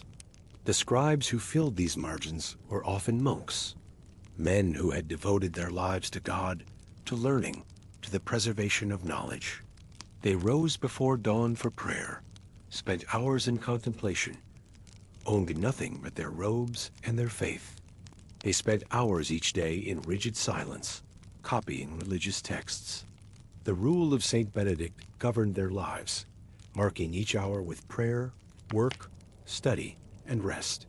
Talking was forbidden during certain periods. Laughter was discouraged. The body was disciplined so the soul might soar. Psalms, the same verses copied again and again, each word familiar as breathing. The Lord is my shepherd, I shall not want. How many times had these fingers traced those letters? How many voices had spoken those words? Gospels, the life of Christ told in Matthew, Mark, Luke, and John. Stories of miracles and parables, of suffering and redemption. Each monk knew these tales by heart, yet copied them fresh with each manuscript, finding new meaning in familiar words, commentaries, the thoughts of church fathers, explanations of difficult passages, theological arguments refined over centuries. Dense texts that require deep learning to understand, much less copy accurately. Day after day, the same words, the same prayers. The routine could be crushing, the sameness overwhelming. Some monks thrived in this structured world. Others felt their spirits wither under the weight of endless repetition. And within that quiet routine, the margins became their only space for subtle expression. Here, away from the official text, the human spirit could breathe, not in defiance of their vows, but in quiet celebration of the creativity God had placed within them. Not loud or defiant, but playful. The images rarely shocked or scandalized. Instead, they winked, they smiled, they invited the viewer into a conspiracy of gentle humor. They were rebels with the softest voices. Thoughtful. Each creature was carefully considered, each placement deliberate. The scribe might spend hours planning a single margin, sketching ideas, testing colors, ensuring that his hidden message would be clear to those meant to understand it. Mysterious. Even now, centuries later, many images resist interpretation. They guard their secrets well, offering glimpses of meaning without full revelation. Perhaps this was intentional. Perhaps mystery itself was the message. You might find a fox dressed as a priest, preaching to a flock of geese. The fox stands upright, wearing clerical robes, one paw raised in blessing. The geese sit in neat rows, their heads turned attentively toward their unlikely shepherd. The scene is charming, almost innocent. Perhaps this was a soft critique of clergy corruption. The fox, after all, was known for cunning, for deceiving prey with false promises. The geese were symbols of foolishness, easily led astray. Was the artist suggesting that some priests were wolves in sheep's clothing, or foxes in holy vestments, or a mere joke? Medieval people loved wordplay, visual puns, images that worked on multiple levels. Perhaps the fox priest was simply funny, a gentle way to lighten the mood of serious theological study. Laughter, too, was a form of prayer. Or a warning. The animal kingdom provided rich metaphors for human behavior. The fox might represent the devil himself, always seeking to corrupt and mislead. The image could be a reminder to watch for false teachers, to test every message against Scripture. In another manuscript, a knight is seen battling a giant snail. The warrior is fully armored, sword raised, shield at the ready. His opponent is a common garden snail, but enlarged to monstrous proportions. The snail's shell spirals upward like a fortress, its tentacles weaving menacingly in the air. No one knows exactly why. The image appears in dozens of manuscripts across centuries, always variations on the same theme. Knights fighting snails, warriors fleeing from mollusks, heroes reduced to battling the slowest creatures on Earth. Some believe the snail symbolized the slow, creeping threat of sin. Evil did not always arrive with fanfare and drama. Sometimes it crept into the soul quietly, gradually, leaving a trail of corruption behind. The knight represented the Christian warrior, armed with faith, battling this insidious enemy. Others say it mocked the futility of chivalry. Knights spent their lives training for battle, accumulating armor and weapons, declaring their courage to the world. But what if their greatest enemy was something that could barely move? What if all their martial preparation was ultimately absurd? The truth, perhaps, lies somewhere in between. Medieval minds loved layered meanings, images that could be read multiple ways simultaneously. The knight and snail might be joke and warning, satire and sermon, all at once. There are hybrid creatures too, beings that exist nowhere in nature, born from the imagination's wild fertility. They populate margins like citizens of some impossible kingdom, each one unique, each one strange.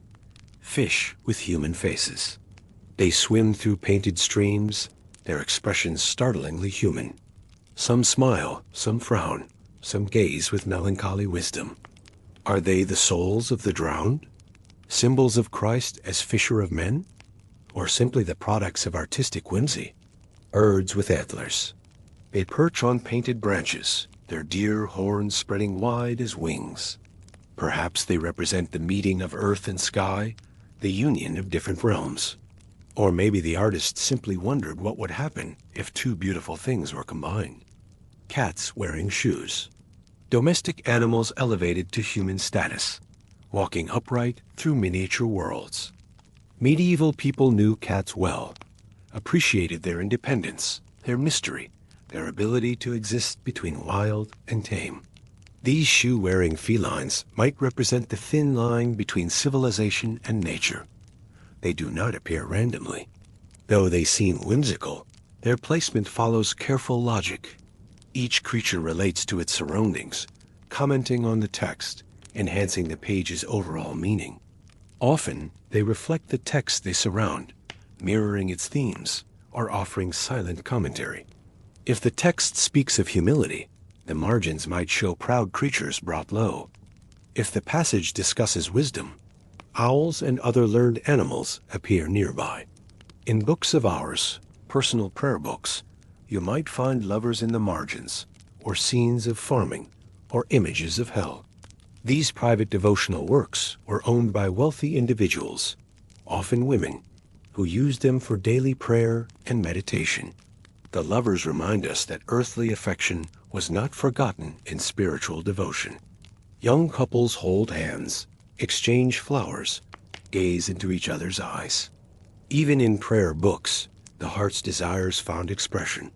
The farming scenes connect daily labor with spiritual work. Peasants sow seeds while the soul prepares for divine harvest. Shepherds tend flocks while Christ, the Good Shepherd, tends human souls. Every earthly activity becomes a metaphor for heavenly truth. The images of hell serve as warnings, reminders of what awaits the unrepentant. Demons torment sinners while angels carry the faithful to paradise. The contrast is stark, the message clear. Choose wisely while choice remains. They are never just ornaments. Even the simplest flower carries meaning. Roses for divine love, lily for purity, thorns for Christ's suffering, oak leaves for strength, ivy for eternal life. The medieval mind saw symbols everywhere, read meaning in every natural form. They are whispers, side conversations, a quieter layer beneath the words. While the official text proclaimed its truths in bold letters, the margins murmured their own observations, their own questions, their own hopes and fears. The materials used to create these illuminations were precious. In an age when most people own nothing of value, these pigments represented enormous wealth. Each color was earned through trade, travel, and tremendous expense. Gold leaf was hammered thin and carefully applied. The metal was beaten until it became translucent, delicate as tissue paper. Applying it required steady hands and perfect timing. Too much moisture, and it would wrinkle. Too little, and it would not adhere. When done correctly, it caught every flicker of candlelight, making the page seem to glow from within. Blue came from lapis lazuli, a rare stone mined in Afghanistan and worth more than gold itself. The stone had to be ground to powder, mixed with binding agents, applied with brushes made from single hairs. A single illuminated page might contain more wealth than a peasant family would see in a lifetime. Red was made from crushed beetles or powdered minerals. Cochineal insects yielded crimson dye. Cinnabar produced brilliant vermilion. Each red had its own character, its own symbolic meaning. The color of blood, of fire, of divine love, of martyrdom.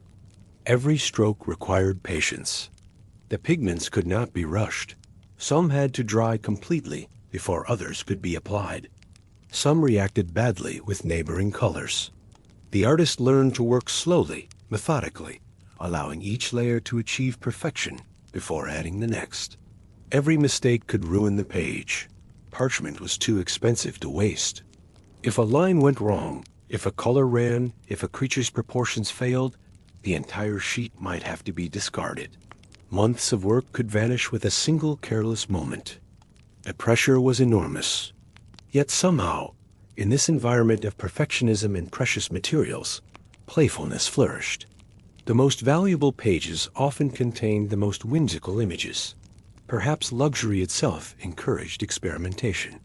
Sometimes, a scribe left behind small signs of his presence. Hidden among the official text, personal notes appeared like messages in bottles, cast into the sea of time. A note in the corner might read, "I am so cold," in tiny letters nearly invisible to the naked eye. The scriptorium's stone walls held winter's chill long into spring. Fingers stiffened around quills. Breath misted in the frigid air. Yet the work continued. "Thank God this is done," appears at the end of particularly challenging texts. The relief is palpable, even across centuries. We can imagine the scribe stretching his aching back, flexing cramped fingers, allowing himself a moment of satisfaction before beginning the next page. Rare moments where the quiet voice of the maker slips into the book itself. These glimpses of personality break through the formal structure of medieval manuscript production. For an instant, we see the human being behind the holy work. Not loudly, but like a breath caught between the lines. These personal moments never shout for attention. They hide in corners, whisper from margins, appear only to careful observers. Yet they transform the entire manuscript, reminding us that human hands created every letter, every image, every golden flourish. Not all manuscripts were grand or gilded. The greatest books, commissioned by kings and abbots, blazed with gold and ultramarine. But humbler volumes served equally important purposes in monasteries, schools, and private homes. Some were simple. Plain brown ink on cream-colored parchment. Functional rather than beautiful. Yet even these modest books could surprise the careful reader with unexpected treasures hidden in their margins. But even the humblest texts could contain secrets. A working manuscript, copied quickly for daily use, might suddenly blossom with a tiny dragon or a smiling face. The urge to embellish, to play, to add beauty to utility, seemed irrepressible. Marginalia, the art of the margin, was not limited to monks. As literacy spread beyond monastery walls, lay people began adding their own marks to the books they owned or borrowed. In later centuries, lay artists and scholars added their own marks. Students scribbled comments beside difficult passages. Readers drew attention to favorite quotes. Owners signed their names in elaborate scripts. Notes, diagrams, little faces peering out from the corners. The tradition of margin decoration evolved beyond professional illumination. Anyone with a pen and imagination could contribute to a book's visual conversation, as if the page itself was watching you read. These amateur editions created the sense that books were alive, responsive, aware of their readers. The boundary between text and reader, between past and present, seemed to dissolve. Over time, these codes became part of the manuscript tradition. What began as individual expression gradually crystallized into recognized symbols, shared meanings that crossed geographical and temporal boundaries. Some were symbolic. Dragons for danger, their serpentine forms coiling around passages about temptation or spiritual warfare. Owls for wisdom, their large eyes suggesting deep knowledge and careful observation. Hares for swiftness, their long legs carrying urgent messages across the page. Others were deeply personal. A certain flower might signal mourning, placed beside passages that brought comfort to the grieving reader. A color might mark a feast day, red for martyrs, white for virgins, purple for seasons of penance. A hidden figure, tucked beneath the vinework, might represent the artist's patron. Rich benefactors who commissioned manuscripts often requested their own portraits be included, usually kneeling in prayer or presenting the finished book to a saint, or his own quiet prayer. Sometimes the artist painted himself into the margins, a tiny figure seeking divine protection or expressing gratitude for artistic gifts. These self-portraits were usually humble, the artist appearing as a supplicant rather than a hero. Even now, scholars are still unraveling their meanings. Modern technology reveals hidden layers of medieval manuscripts. X-rays show earlier versions painted over. Ultraviolet light reveals faded inks. Digital enhancement brings damaged pages back to life.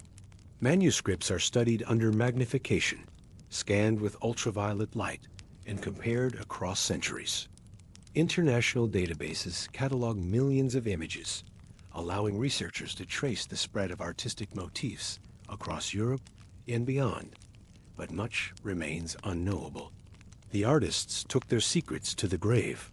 The contexts that gave meaning to their symbols have long since vanished. We can guess, theorize, compare, but certainty often remains elusive. That is part of their charm. These images were not meant to be instruction manuals or textbooks. They were designed to provoke thought, to spark imagination, to create moments of wonder in the midst of routine. They were meant to linger, like dreams remembered only in fragments.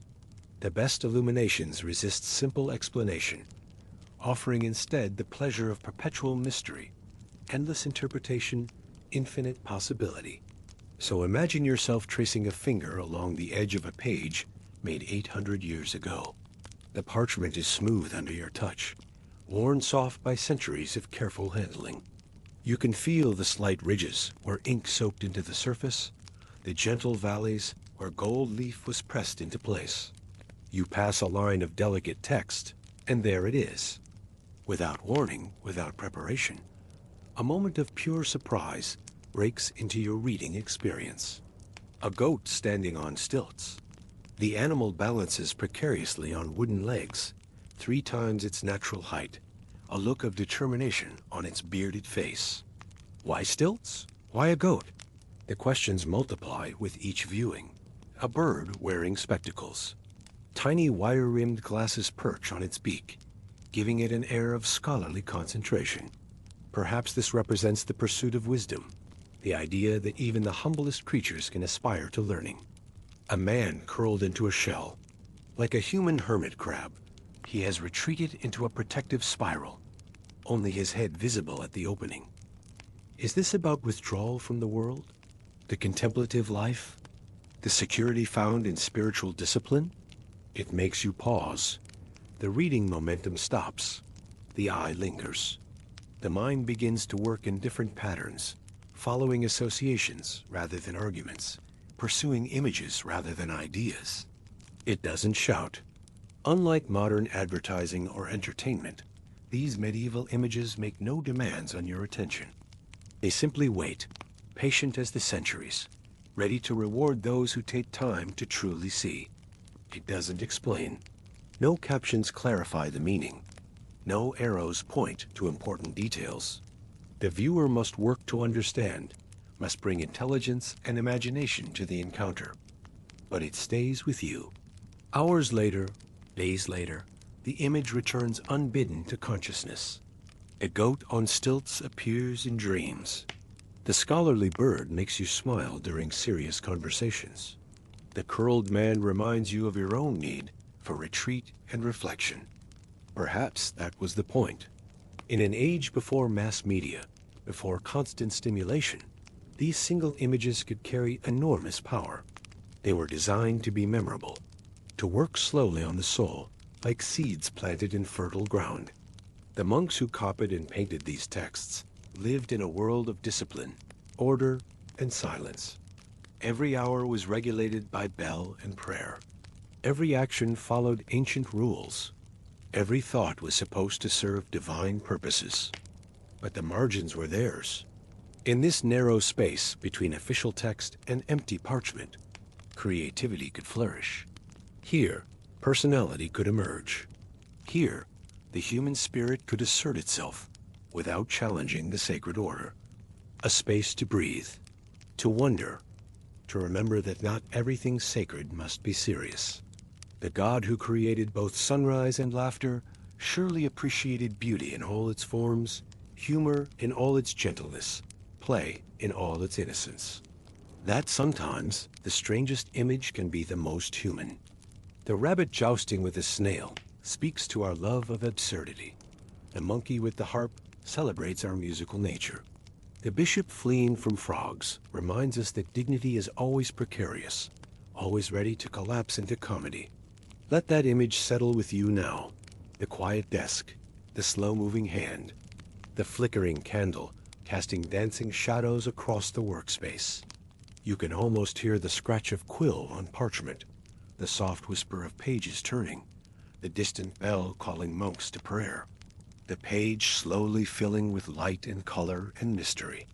Each edition deliberate yet spontaneous, each creature emerging from the artist's imagination to take its place in the manuscript's visual symphony.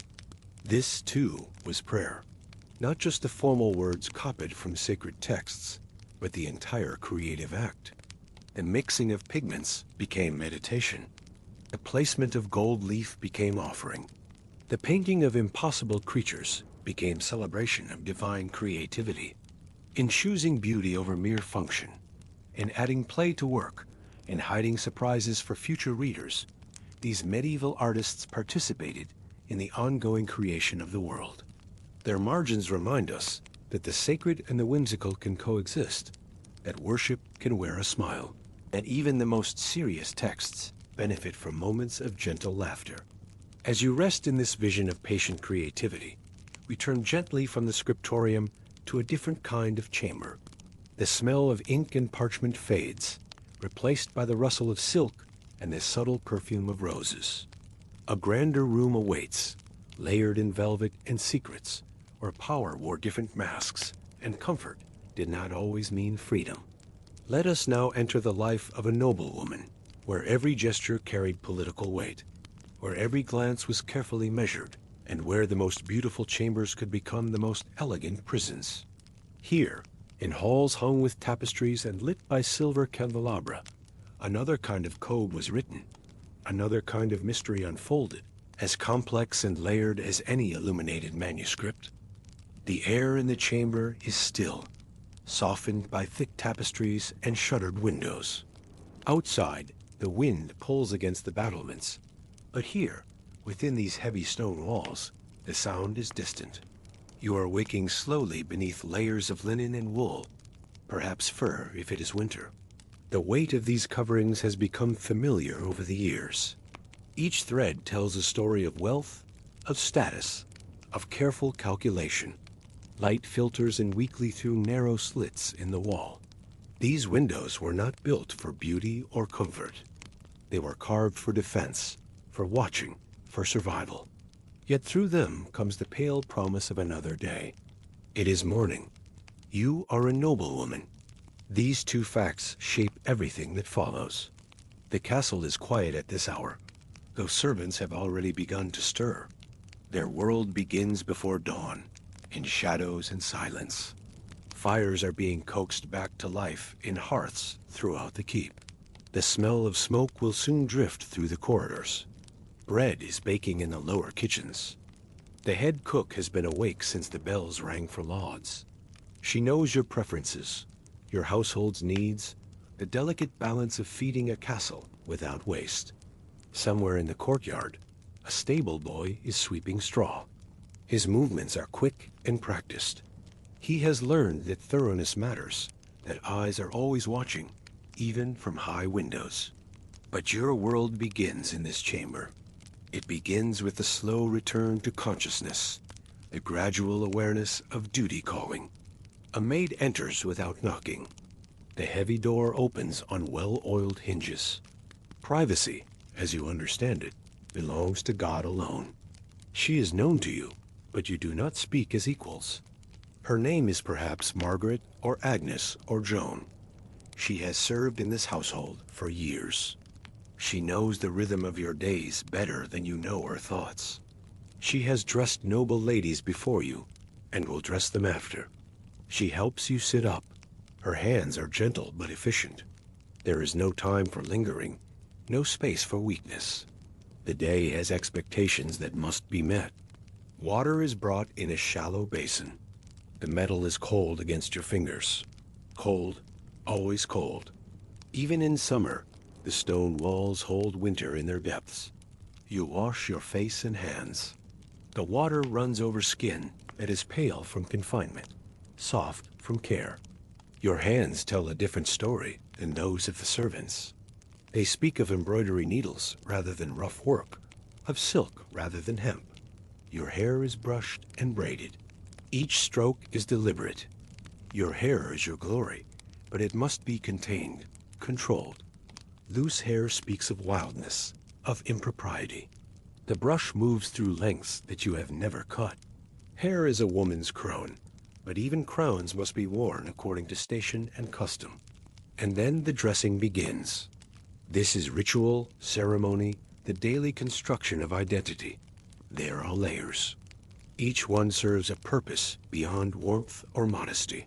They speak of rank, of wealth, of the careful architecture of social order. A chemise of soft linen. This touches your skin directly. It is washed regularly, one of the few luxuries that cleanliness allows. The linen comes from distant fields, spun by hands you will never know. Then a kirtle. This shapes your silhouette, defines your form within acceptable bounds. The cut speaks of current fashion, of connections to court, of awareness of what is proper. Laces are drawn tight, smoothing the fabric. Each pull of the cord adjusts not just cloth, but posture, breathing, the very way you move through the world. Comfort bends to appearance. Over this, a gown, the outer layer that speaks loudest of all. Sometimes velvet, sometimes wool. The texture depends on the season, the occasion, the message you must send. Velvet whispers of wealth. Each thread catches light differently, creating depth and richness that wool cannot match. It comes from far away, purchased at great cost, treasured and maintained. Wool speaks of practicality, of seasons turning cold, of the sheep that graze in distant fields owned by your family or your husband's family. It is honest fabric, reliable and warm. The color depends on your household, your wealth, and what must be displayed. Blue speaks of heaven and virtue. Red of power and passion, carefully contained. Green of hope and renewal. Each shade carries meaning. Deep purple proclaims royal connections. Bright yellow suggests joy and prosperity. Sober brown indicates piety and humility. The choice is never merely personal preference. Then a belt. This is both practical and symbolic. It holds the gown in place, but also marks your waist, defines your feminine form within acceptable bounds. The belt itself may be simple leather or elaborate metalwork. If elaborate, it catches the light as you move. Small bells might hang from it, creating soft music with each step. Or it might bear the symbols of your house, your family's heraldry wrought in silver or gold. A veil follows. This covers your hair completely, as is proper for a married woman. The fabric is fine, perhaps silk, perhaps the finest linen. It flows over your shoulders like water, creating an aura of mystery and modesty. The veil transforms your face into a pale oval framed by fabric. Your features become more pronounced, more formal. Beauty is rendered safe, contained within proper bounds. Perhaps a circlet crowns the arrangement. This is metal, shaped to follow the curve of your head. It might be simple gold or elaborately jeweled. It speaks of rank more clearly than any other ornament. The weight of the circlet reminds you constantly of who you are.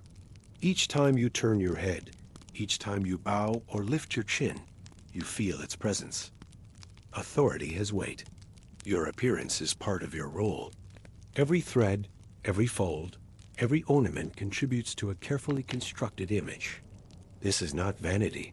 This is necessity. You are watched, always watched, by servants who note every detail, by guests who carry tailies to other courts, by family members who measure your success by your presentation. Every choice you make is evaluated. The richness of your fabrics speaks of your husband's prosperity.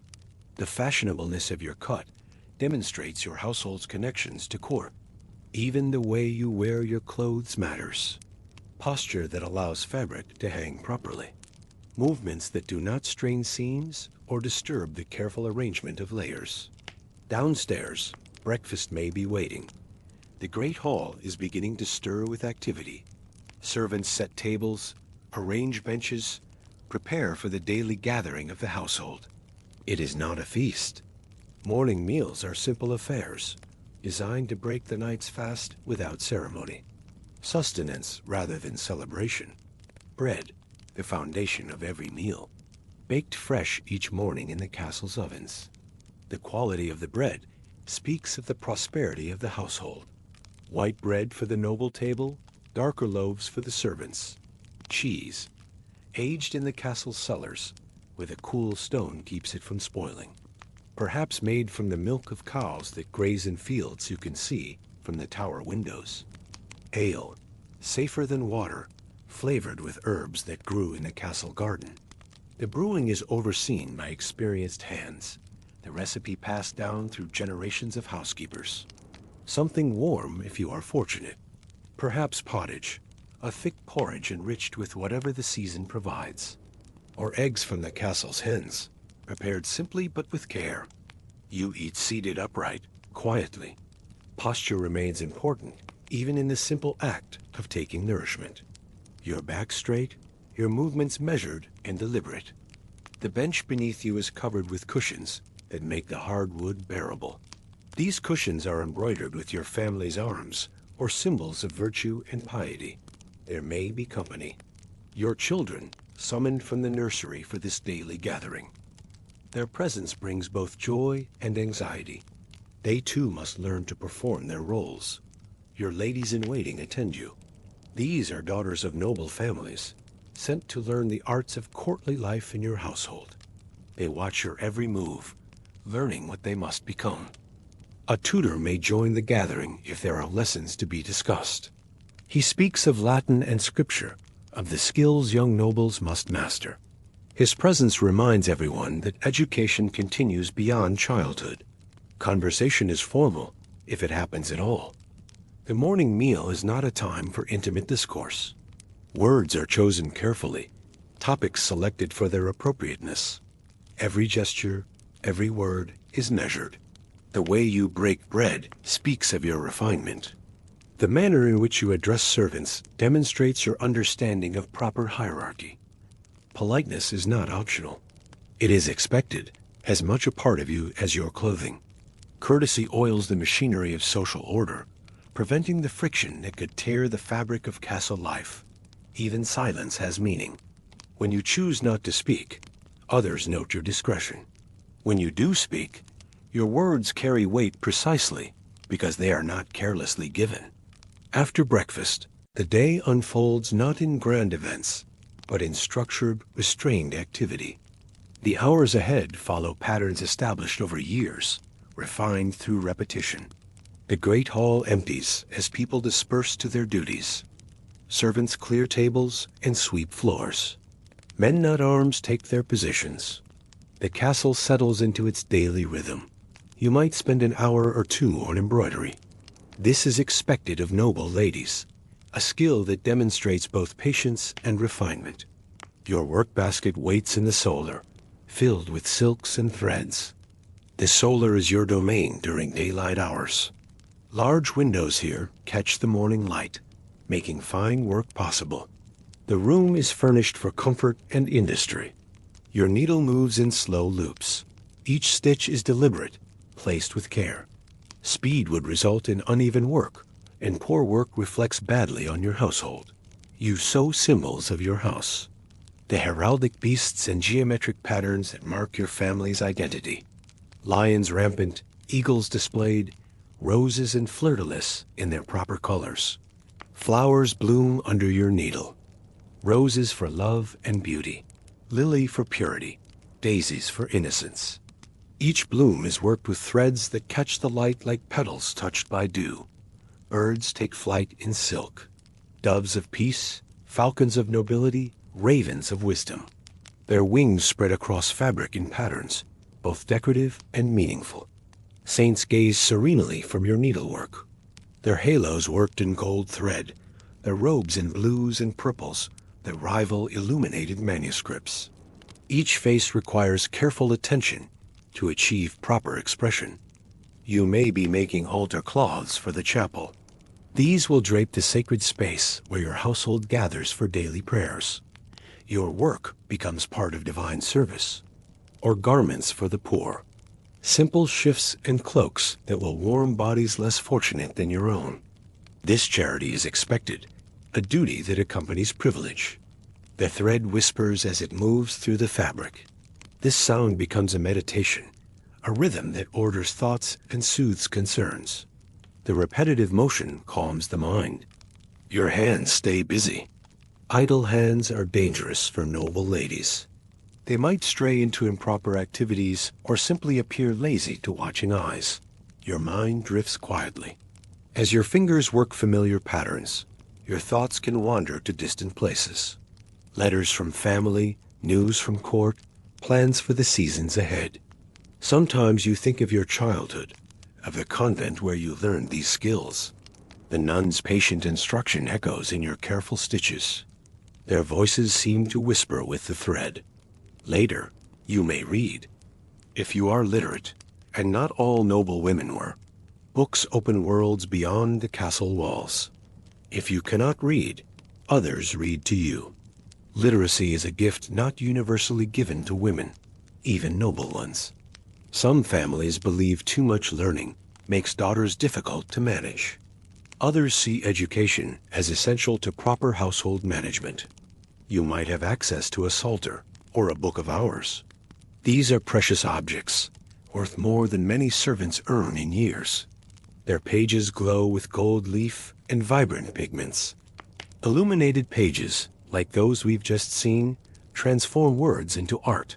Angels dance in the margins. Vines spiral around letters.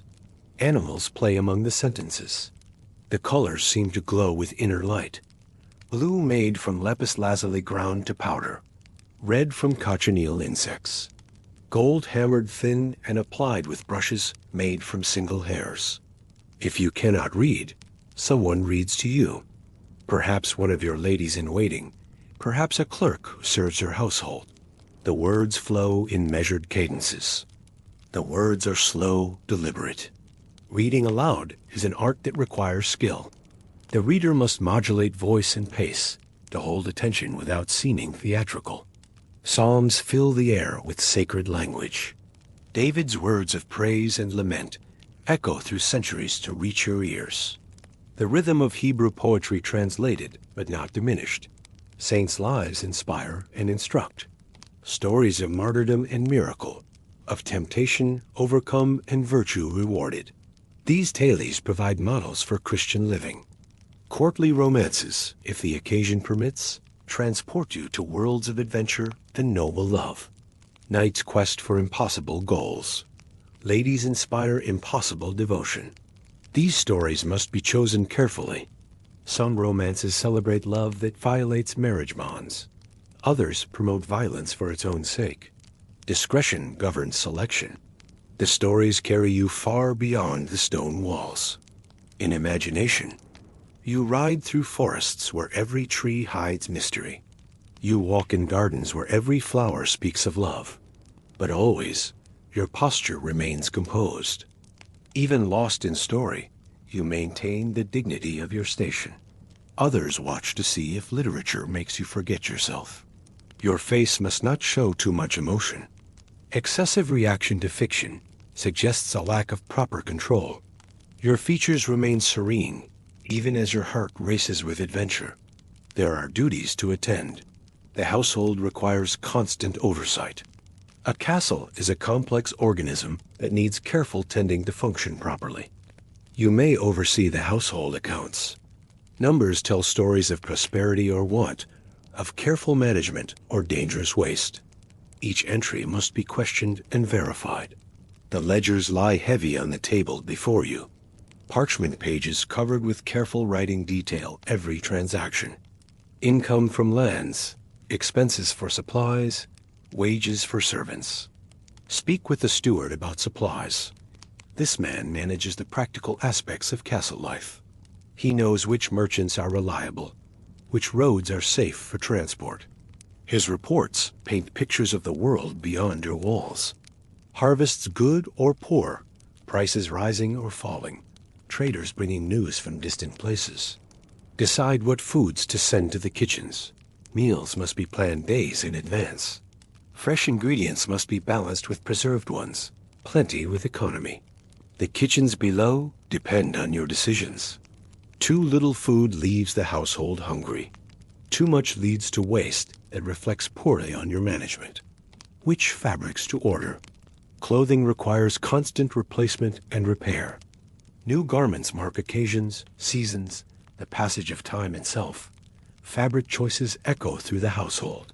Servants see how you dress your family and adjust their expectations. Visitors note the quality of textiles and judge accordingly. What medicines to brew for the sick in your care? Illness strikes without warning, and you must be prepared with remedies both simple and complex. The still room holds your collection of herbs and preparations. Dried plants hang from rafters. Bottles of tinctures line shelves. Receipts for healing passed down through generations. A noblewoman does not simply lounge. Idleness is both sin and scandal. Your days must be filled with purposeful activity that benefits others. She manages, quietly, invisibly, but constantly. The smooth operation of the household depends on decisions made in this solar, in conversations held in corridors. Your authority flows through the castle like water through channels. Servants know your preferences without being told. Systems function because you have established them. Yet this authority must be exercised carefully. Too harsh, and you breed resentment. Too gentle, and discipline dissolves. Balance requires constant attention.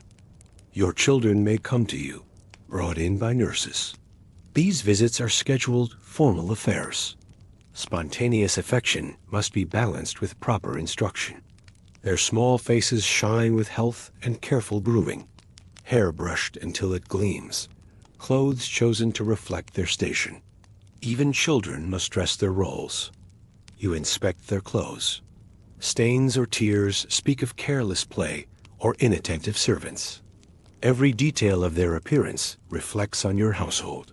You hear their lessons recited. Latin phrases stumble from young tongues. Catechism responses demonstrate their spiritual instruction. Numbers show their grasp of practical skills. You correct posture, tone, behavior.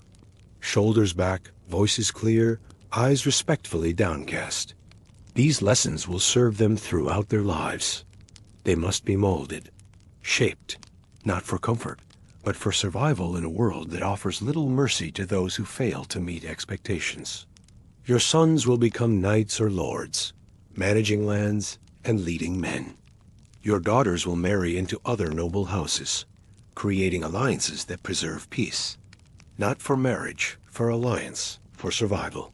Love may come if they are fortunate. But survival depends on fulfilling the role society assigns them. You hold them close, their small bodies warm against your formal robes. For these moments, maternal instinct overcomes social necessity. But not too close. Excessive affection weakens children, makes them unfit for the harsh realities they will face. Love must be tempered with wisdom. Affection is a risk. Children die young. Political necessity may require separation. Hearts that love too deeply break too easily. One must always be prepared to let go. This truth shadows every tender moment, every proud achievement, every hope for their futures. By late afternoon, the light begins to fade. The sun travels quickly across narrow windows. Shadows lengthen in corners where tapestries cannot reach. Candles are lit throughout the castle. Their warm glow pushes back the gathering darkness. The smell of beeswax mingles with the smoke of the hearth. You may walk the solar, the upper chamber reserved for the Lord's family. This pacing is both exercise and meditation, a way to order thoughts while moving the body. The solar stretches the width of the castle's upper floor. Windows on both sides catch light throughout the day. Tapestries warm the stone walls. Your footsteps echo softly on rushes strewn across the floor. These are changed regularly, mixed with herbs that release fragrance when crushed. If the weather permits, you step outside into the garden. Fresh air carries scents of growing things, a reminder that life continues beyond stone walls. The garden is your special domain. Here you can exercise some creativity, some choice in what grows and thrives. Herbs for cooking and healing, flowers for beauty and cutting. The paths are narrow, wide enough for contemplation, too narrow for large gatherings. This is a place for quiet thought, rather than social display. Stone borders contain beds of carefully tended plants. Lavender for its calming scent, rosemary for remembrance, thyme for courage, mint for hospitality. The air smells of damp herbs and crushed soil. Rain has recently blessed the garden, releasing the green fragrance of growing things. You walk slowly. Haste is unseemly for a lady of rank. Each step is measured, deliberate, as graceful as the movements of a ceremonial dance. Eyes cast downward. Modesty requires avoiding direct gaze, even when alone. The habit of downcast eyes becomes natural, automatic. A lady of rank must not appear hurried. Urgency suggests lack of control, inability to manage time and responsibility properly. Your skirts brush against plants as you pass. The sound is soft, rhythmic, like breathing made audible. Fabric picks up the scent of crushed herbs. Supper arrives early. The afternoon meal is more elaborate than breakfast, worthy of greater ceremony and attention. The great hall fills with members of the household. Trestle tables are arranged according to strict hierarchy. Your table sits elevated above the rest. Roasted meats grace the high table. Beef from castle herds, mutton from hillside flocks, fowl from the dovecotes and henhouses. Each dish speaks of successful management. Stewed fruits balance the richness of meat. Apples and pears from the orchard, preserved with honey and spices. Colors bright as jewels, flavors complex and warming. Spiced wine warms the evening. Cinnamon and cloves, nutmeg and ginger transform simple wine into liquid luxury. The spices come from lands you will never see. You sit beside your husband, if he is present. His duties often take him away from the castle. War, court obligations, the management of distant lands. When present, he commands the high table. You take your cues from his behavior, supporting his authority while maintaining your own dignity. Or preside alone. In his absence, you become the visible head of the household. All eyes turn to you for guidance, approval, reaction. This responsibility weighs heavily. Every decision echoes through the household. Mistakes are remembered and discussed long after they occur. The meal is formal. Each course is announced, each dish presented for approval before serving. Ceremony transforms simple eating into social theater. Guests may attend. Travelers seeking shelter, neighbors maintaining relationships, clergy blessing the household with their presence. Each guest must be seated according to rank, served according to protocol, entertained according to their expectations and your resources. You must smile, speak with care, observe everything. Your face becomes a mask of gracious hospitality, regardless of your inner feelings. Conversation flows around topics safe for mixed company. The weather, the progress of crops, news from distant relatives, religious observations. The meat is carved before you, but you do not serve yourself. Servants understand the ritual of presentation, the importance of being seen to be served. Proper portions are selected for your plate. Not too much, which would suggest gluttony.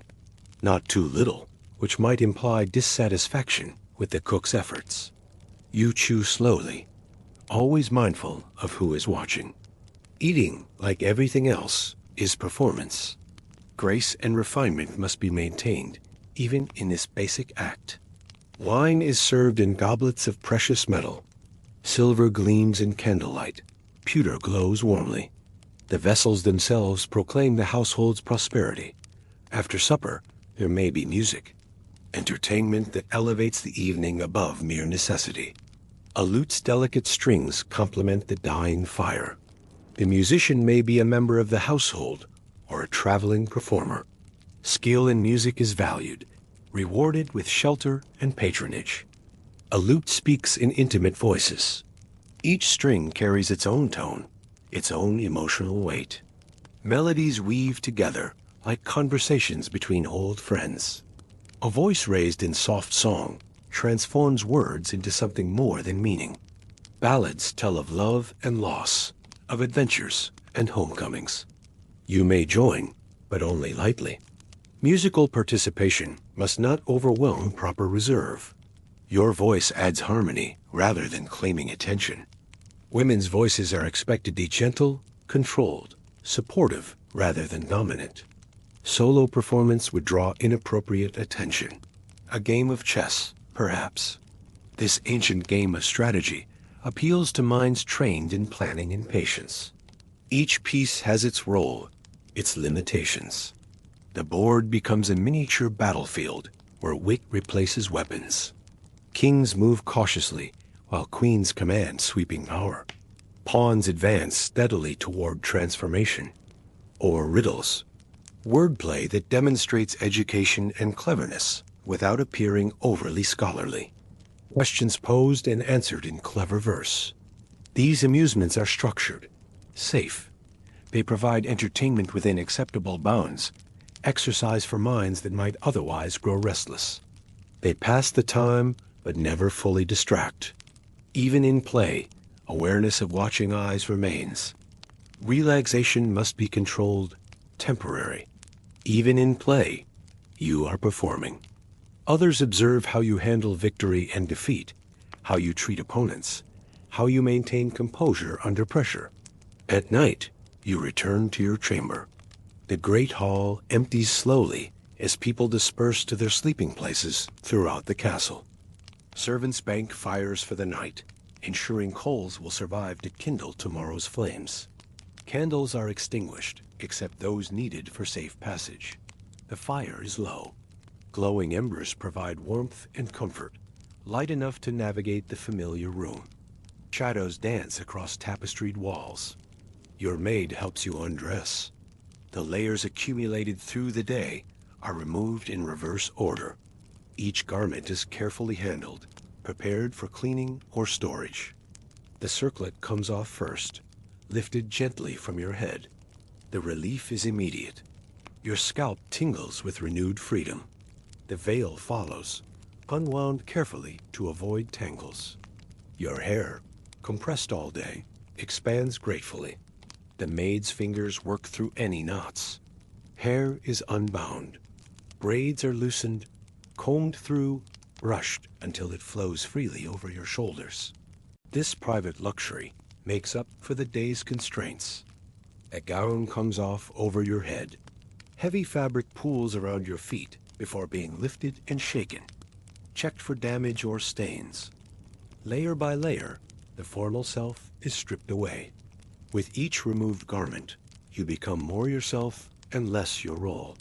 A warm stone is tucked beneath your sheets, if you are fortunate. Heated by the fire, wrapped in cloth, it will warm your bed through the cold hours. Your sleeping gown is simple linen, clean and soft against skin that has been constrained all day by heavier fabrics. You kneel briefly to pray. This final duty of the day connects you to something larger than castle walls, higher than earthly authority. Your prayers are private conversations with the divine, gratitude for the day's blessings, petitions for protection through the night. You ask for peace, not just for yourself, but for your household, your family, your lands. Peace is fragile, precious, never guaranteed. For health, bodies are vulnerable, medicine uncertain.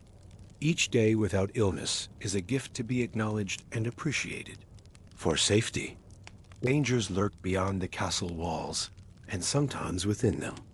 Physical safety, spiritual safety, the safety of those you love and serve. And then you lie down, the weight of the covers pressing gently against you. Wool and linen layers create a cocoon of warmth and comfort. The bed is large enough for solitude, soft enough for rest. Feathers and down cushion your body after long hours of careful posture. But sleep does not always come easily. The mind that has been disciplined all day sometimes rebels when control relaxes. There is much to think about. The castle never truly sleeps. Concerns multiply in darkness. Worries that seemed manageable by daylight. A letter from your father. His words echo with authority and expectation. Duties to family extend beyond the walls of your current home. News from distant relatives, reports of births and deaths, marriages and betrayals. The network of noble families stretches across the land like a web. A rumor at court. Whispered words that might reshape alliances, threaten peace, demand responses you are not yet prepared to give. Political currents flow like underground rivers. Surface events hide deeper movements that might not become visible until damage is done. A delay in supplies. Merchants who promised delivery have not appeared.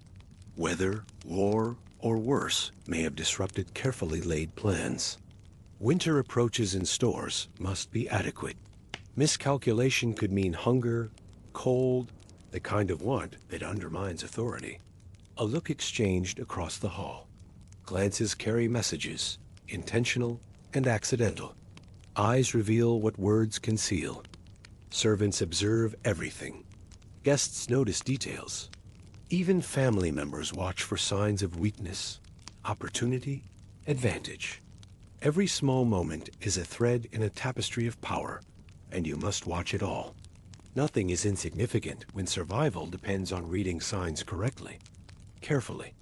Mistakes in interpretation can lead to devastating consequences. Trust misplaced, threats unrecognized, opportunities missed. Quietly. Observation must be subtle, invisible. Those who feel watched become guarded. less likely to reveal truth. Always watching, always watched. The circle of observation never breaks. You see and are seen, judge and are judged. The walls around you are thick. Stone blocks fitted together by master masons, mortared with lime and bound with iron. Built to last centuries, meant to protect. These walls have withstood siege and storm, kept enemies at bay, sheltered generations of your family. But they also keep in silence. Sound echoes strangely in stone chambers. Voices carry in unexpected directions. Secrets hide in corners. And that silence can be heavy. Not the comfortable quiet of solitude, but the oppressive silence of isolation, of words that cannot be spoken. The castle is large, but your world is small. Hundreds of people live within these walls, yet true intimacy remains elusive. Corridors stretch in all directions, but your path is prescribed. Rooms number in the dozens, but few are truly yours. You do not ride out. Adventures beyond the gates belong to others. Your journeys are measured in steps from chamber to solar to hall. You do not fight battles. Physical combat is forbidden to your sex. Your wars are fought with words, alliances, careful management of resources. You endure. This is perhaps the greatest skill required of noble ladies. Endurance of constraint, of duty, of roles that sometimes feel too small. You maintain. Households, relationships, traditions that stretch back through generations. Your careful tending keeps the world stable. Your life is one of velvet and duty. Luxury that comes with chains, comfort that demands performance, beauty that serves purposes beyond pleasure. The velvet speaks of privilege, of resources that most people never touch. Softness that cushions, but also constrains. Duty shapes every choice, colors every pleasure.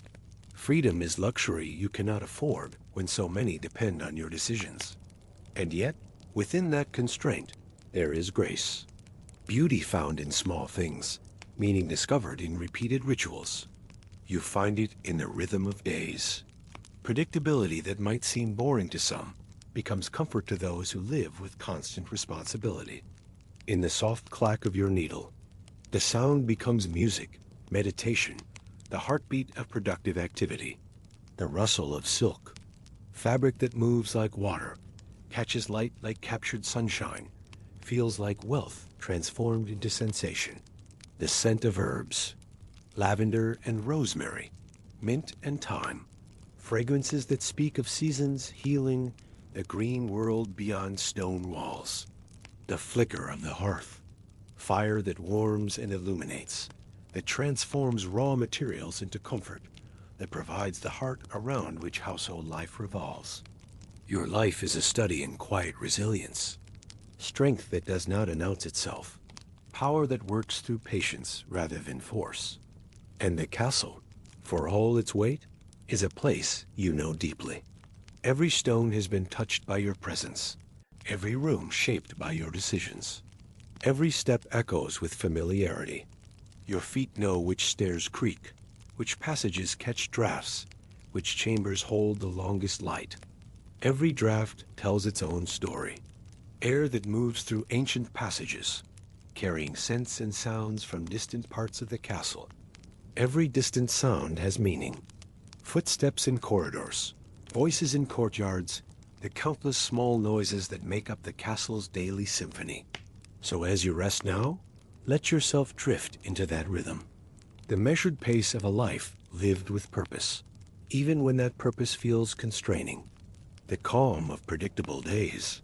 Tomorrow will bring familiar duties, expected challenges, the comfort of knowing what is required. The hush of candlelit evenings. Soft light that transforms harsh stone into something warmer, more forgiving, almost beautiful. The slow, measured breath of a life lived not loudly, but with enduring care. Breath that counts not moments but days, not days but seasons. Your breathing slows as sleep finally approaches. The weight of the day lifts gradually, replaced by the different weight of rest. Dreams, when they come, may carry you beyond these walls.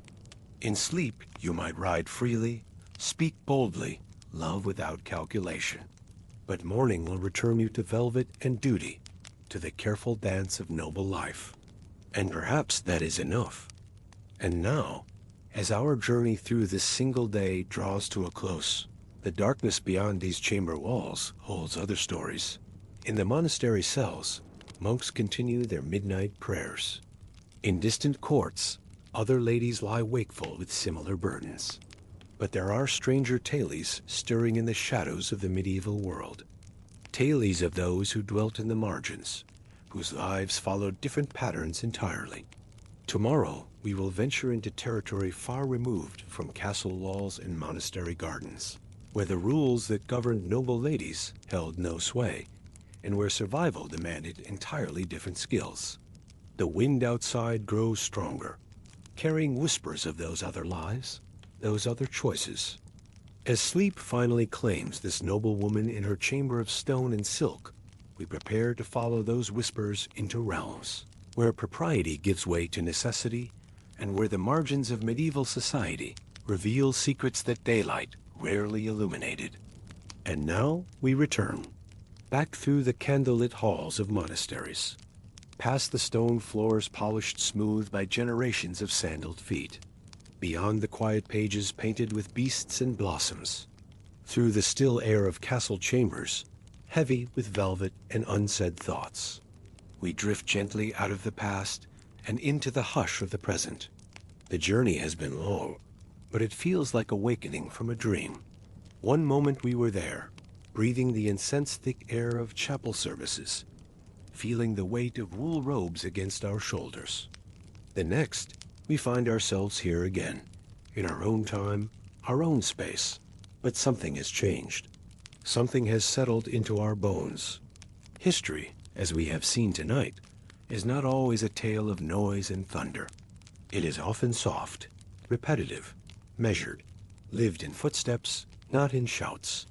It is the kind of history that is felt more than heard, the kind that settles over the skin like morning mist, gentle, persistent, deep. We are accustomed to thinking of the past as a series of traumatic moments, wars and coronations, plagues and discoveries, the grand sweep of empires rising and falling like ocean tides. But tonight, we have walked through a different kind of history altogether. This is the history of ordinary hours, of hands folded in prayer at the same time each day for decades, of ink mixed fresh each morning, applied to parchment with the same careful strokes, of meals eaten in silence, of conversations held in whispers, of lives lived according to rhythms older than memory. It is the history of repetition, not the kind that numbs, but the kind that deepens. Like water wearing smooth channels in stone, these daily patterns carved meaning into existence. The bell that rang at dawn was not just marking time, it was calling souls to purpose. The scribe who bent over his work was not just copying text, he was preserving knowledge, word by precious word. The woman who arranged flowers in her solar was not just decorating a room. She was creating beauty in a world that often had little to spare. The lives we visited were not easy. This much is certain. The monk who rose before sunrise, his breath visible in the cold air of his cell, knew exhaustion as intimately as he knew prayer. His back ached from hours bent over manuscripts. His fingers cramped from holding the quill.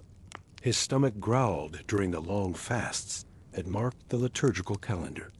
But there was something else there too, something that sustained him through the hardship. It was the knowledge that his work mattered, that each letter he formed was a small act of devotion, that the words he copied would outlive him, carrying wisdom and beauty into futures he would never see. His labor was not meaningless repetition. It was participation in something eternal. Monks, bent with fatigue, gave their hours to prayer and labor, seeking purpose in every repetition. They understood what we sometimes forget, that meaning is not always found in grand gestures. Sometimes it lives in the smallest acts, performed with love and attention. The young scribe we met, barely past boyhood, his face serious with concentration as he illuminated the margins of a psalter. Each tiny flower he painted was an offering. Each delicate vine that curled around a capital letter was a prayer made visible. He worked by candlelight until his eyes watered, but he continued because he knew that beauty was a form of worship. And the older monks, the ones whose hands shook slightly as they wrote, who had to squint to see the text clearly, they had given their entire lives to this work. Decades of rising before dawn, of sitting in uncomfortable chairs, of breathing in the dust from ancient parchments. They could have stopped. Age would have been excuse enough. But they continued because the work itself had become prayer. The rhythm of it, the quiet concentration, the gentle repetition. It had worn grooves in their souls, channels through which grace could flow. A young girl stood quietly in a room full of judges, her strength drawn not from anger, but from faith. We saw her there in that moment of crisis, when everything hung in the balance, the weight of accusation pressing down on her shoulders, the eyes of powerful men boring into her with suspicion and doubt. She could have raged. She could have wept. She could have pleaded or bargained, or tried to charm her way to safety. Instead, she stood still, her hands folded calmly at her waist, her breathing slow and steady, her gaze fixed not on her accusers, but on something beyond them, something they could not see. This was not the strength of defiance. It was something quieter, deeper. It was the strength that comes from knowing who you are when everything else is stripped away, when reputation means nothing and tomorrow is uncertain, and the only thing left is the truth that burns steady in your chest, like a candle flame. She had cultivated this strength through years of small acts, daily prayers that no one witnessed, small kindnesses that went unnoticed, moments of forgiveness when forgiveness was the last thing she wanted to offer. She had practiced being good in the little things, and when the great test came, she was ready. The judges saw only a young woman, barely out of childhood. They expected tears and trembling and desperate pleas for mercy. What they found instead was a stillness that unsettled them, a quiet certainty that made their own certainties feel suddenly fragile. She spoke little, but her words carried weight, not because she raised her voice, but because she had learned to speak only truth. Years of silence and reflection had burned away everything unnecessary. What remained was pure, concentrated, unshakable. In the end, they let her go, not because they were convinced of her innocence, but because her very presence had changed something in the room, had reminded them that there were forms of power they did not understand, ways of being strong that had nothing to do with force or fear. Artists in silence painted jokes, sorrows, and secrets into the margins of holy books. This was perhaps the most beautiful paradox we encountered. These men of God, dedicated to preserving sacred texts, who could not resist adding their own small rebellions to the pages. A rabbit playing a horn in the margin of a psalm, a cat chasing a mouse around the border of a gospel, a monk himself, drawn with affectionate humor, nodding off during prayer. These tiny transgressions that made the manuscripts live and breathe with humanity. They worked in scriptoriums where silence was the rule, where speaking without permission could bring punishment, where every word was weighed and measured and sanctified. But in the margins, they found freedom. Here they could be playful. Here they could acknowledge that life was not all solemnity and devotion, that even the most serious spiritual work was carried out by human beings with human hearts, full of mischief and melancholy and wonder. The cat in the margin was not blasphemy. It was recognition that God had made cats too, with their sleek bodies and bright eyes and comic dignity. The rabbit with the horn was not mockery. It was joy expressing itself in the only way it could, silently, secretly, beautifully. And sometimes the margins held deeper secrets. A scribe's grief over a friend's death, expressed in a drooping flower. His love for someone he could never openly acknowledge, hidden in the curve of a vine. His doubts about faith, his questions about doctrine, his very human struggles with a calling that demanded he be more than human. These margin dwellers understood something profound about art and life, that the most sacred things could hold space for the most ordinary. That beauty was big enough to contain both prayer and laughter, both devotion and doubt. They painted their souls into those margins, one tiny image at a time. And centuries later, we look at their work and see not just skilled craftsmanship, but living, breathing humanity. The same humanity that drives us to doodle in notebooks, to write our names in wet concrete, to leave some small mark that says we were here, we lived, we mattered. And noblewomen, wrapped in silks and expectations, navigated lives of formality and quiet endurance. We walked with them through their gilded cages, these women of rank and privilege who were perhaps the most constrained of all. Their days were choreographed from dawn to dusk. When to rise, what to wear, how to arrange their hair, where to sit, what to say, how to hold their hands. Every gesture was scrutinized. Every word was weighed for its political implications. Every expression was measured against the demands of court protocol. They lived in rooms hung with tapestries that told stories of other people's adventures. They looked out windows at gardens they were not free to walk in without permission. They wore jewels that belonged more to their position than to themselves, symbols of wealth and power they could display but never truly own.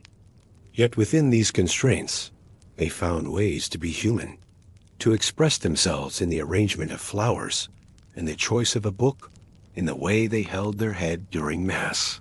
Small freedoms that no one else would notice, but that meant everything to them. The lady who embroidered for hours by her solar window was not just passing time. She was telling stories with needle and thread, creating beauty that would outlast her, carrying her personal vision into the future. Each stitch was a small act of rebellion against the idea that she was merely decorative, merely functional, merely a vessel for other people's ambitions. And in their private moments, when the formalities fell away, they were remarkably like us. They worried about their children, grieved their losses, hoped for happiness. They fell in love and had their hearts broken. They wondered about the meaning of life and feared death and searched for God in their own stumbling ways. Their letters, when they survive, reveal minds as sharp and hearts as deep as any. But most of their thoughts went unrecorded, lost to the assumption that women's inner lives were not worth preserving. We catch only glimpses, shadows cast by lives lived largely in silence. Yet they endured.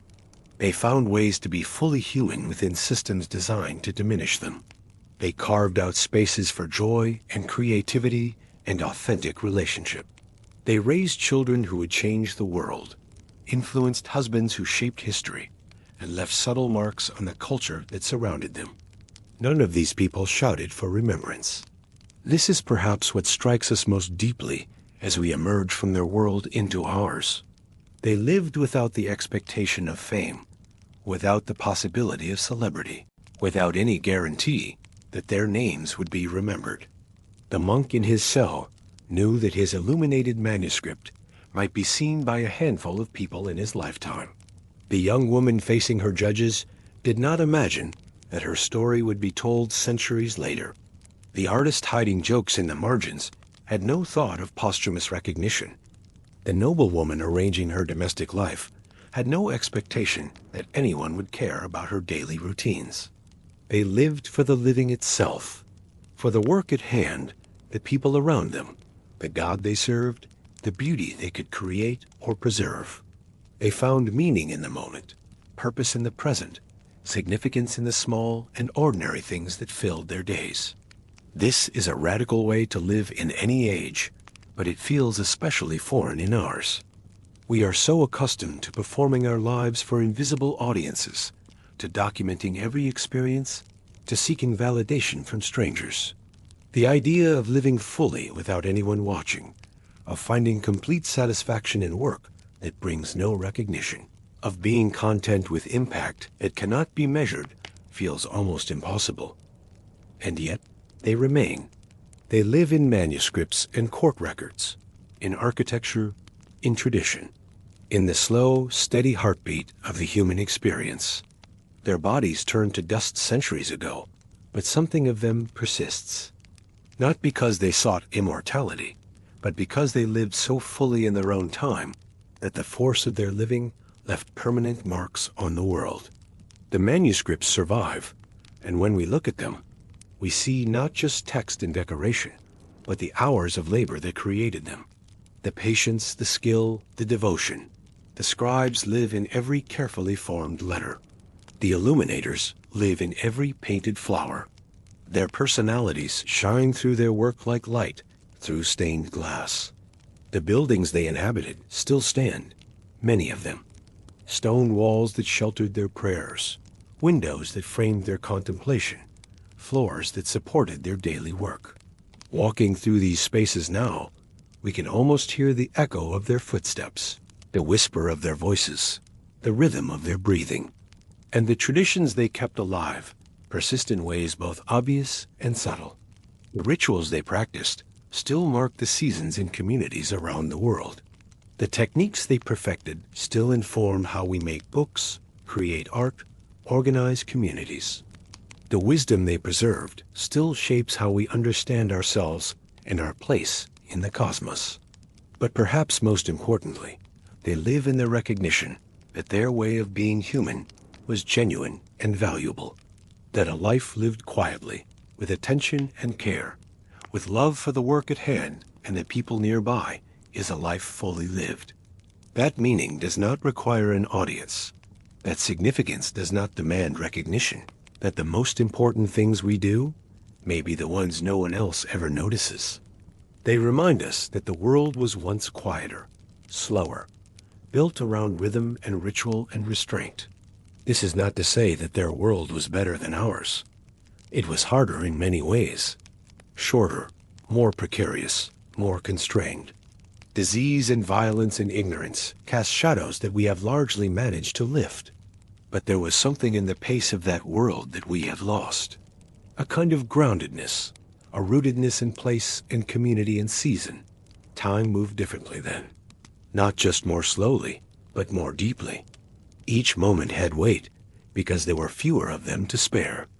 They woke with the sun and slept with the stars. They knew intimately the rhythms of the natural world because their survival depended on it. They lived according to cycles that connected them to something larger than themselves, older than their individual lives, more enduring than their personal concerns. Their work required patience. You could not hurry the copying of a manuscript, or the carving of a stone, or the growing of grain. Things took the time they took, and humans arranged their lives around these necessities, rather than trying to bend time to their will. This created a different relationship, the present moment. When work could not be rushed, attention became a form of meditation. When outcomes could not be guaranteed, process became a source of meaning. When life was uncertain, the immediate experience of being alive took on profound significance. And while our world may feel faster, louder, more urgent, there is something deeply calming in knowing that once life moved like this. And it is possible for human beings to live in harmony with natural rhythms, to find deep satisfaction in simple work, to create meaning through repetition and attention and care. We do not need to return to their world to learn from it. We cannot, even if we wanted to. But we can carry something of their wisdom into our own time. We can remember that speed is not always progress, that noise is not always energy, that urgency is not always importance. We can practice their kind of attention, their reverence for the work at hand, their willingness to find the sacred in the ordinary, the eternal in the temporary, the meaningful in the mundane. A bell at dawn. Even now, in our electric age, there is something stirring about this image. The clear bronze tone cutting through the pre-dawn darkness, calling souls to attention, marking the beginning of another day of purposeful work.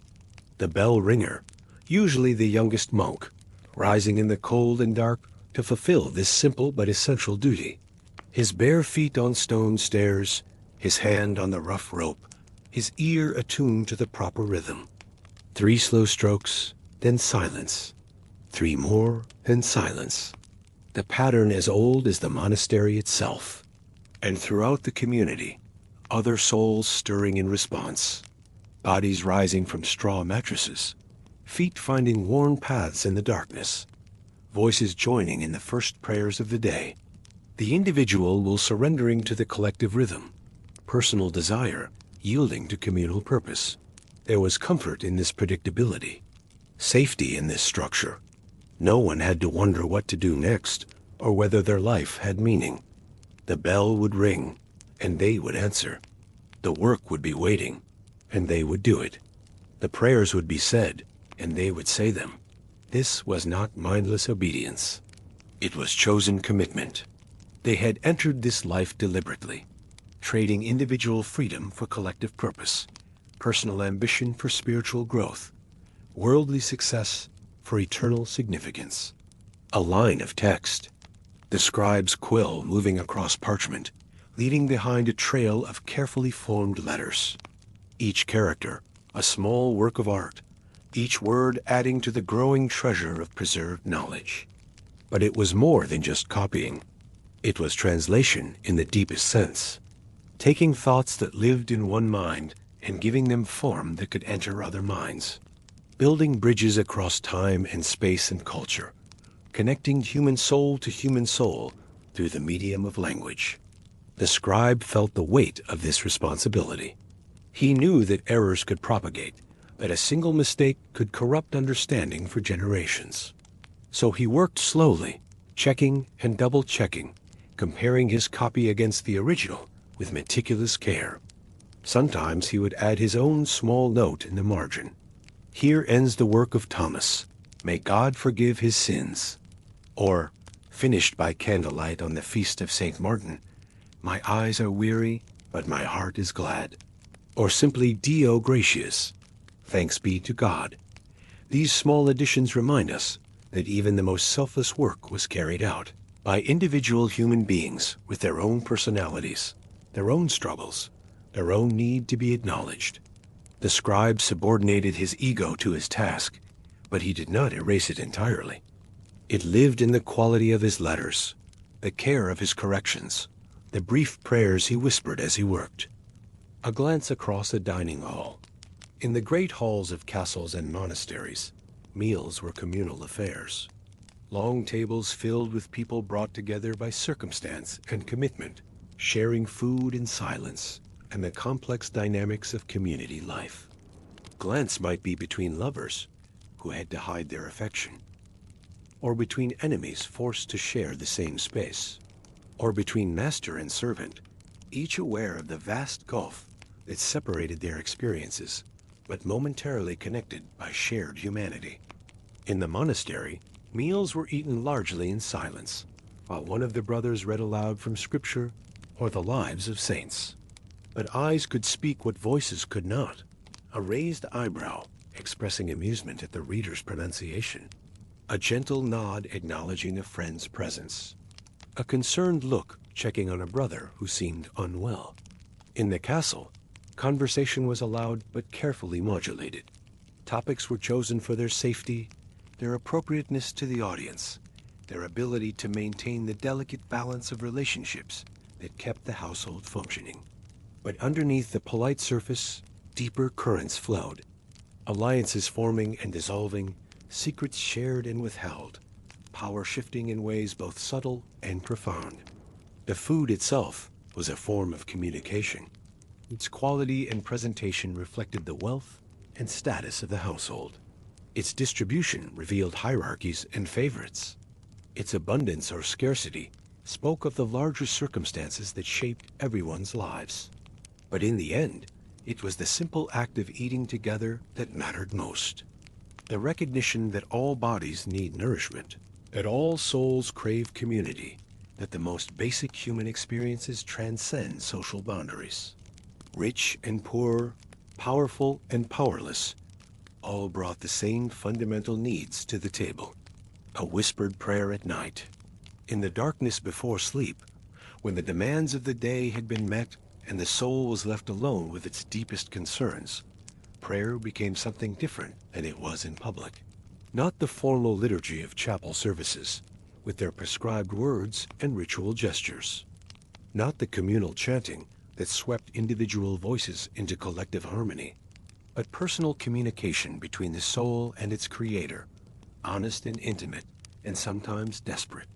The monk in his cell, kneeling beside his narrow bed, might confess doubts he could never voice aloud.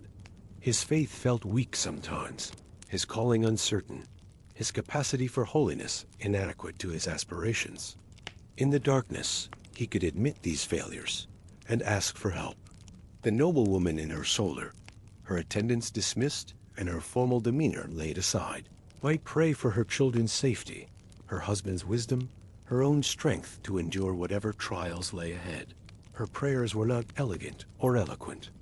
They were the raw expression of a mother's love, a wife's anxiety, a woman's longing for some measure of control in a world that offered her very little. The young woman facing trial might pray for courage, for clarity, for the ability to speak truth even when truth was dangerous. She did not ask to be rescued from her circumstances, but to be equal to them, to be worthy of the trust placed in her, to be faithful to the values she had been taught, to be strong enough to bear whatever consequences her integrity might bring. These nighttime prayers were where the real spiritual work was done, not in the grand gestures of public worship, but in the quiet negotiations between the soul and its God, the admission of weakness, the request for strength, the surrender of personal will to divine purpose. They were the prayers that sustained these people through the difficulties of their days, that gave them courage to face uncertainty, that connected them to sources of meaning larger than their individual lives. In the darkness and silence, they found the resources they needed to continue. So, as you lie here now, resting in your own space, know that you are connected, gently, invisibly, to that past. The connection is not one of blood or name or direct inheritance. It is something deeper and more universal. It is the connection of shared humanity. The recognition that the fundamental experiences of being human have not changed, despite all the external transformations of the centuries. We still wake each morning and wonder what the day will bring. We still seek meaning in our work, love in our relationships, purpose in our existence. We still struggle with doubt and fear and loneliness. We still long for beauty, for truth, for connection to something larger than ourselves.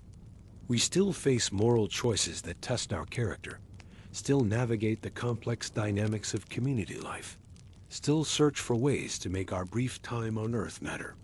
The forms change, but the essence remains. The monk's manuscript has become our digital document, but the desire to preserve and share knowledge persists. The castle's great hall has become our conference room, but we still gather to break bread and conduct the business of living together. The whispered prayer has become our late-night meditation, but we still seek wisdom and strength from sources beyond our own understanding.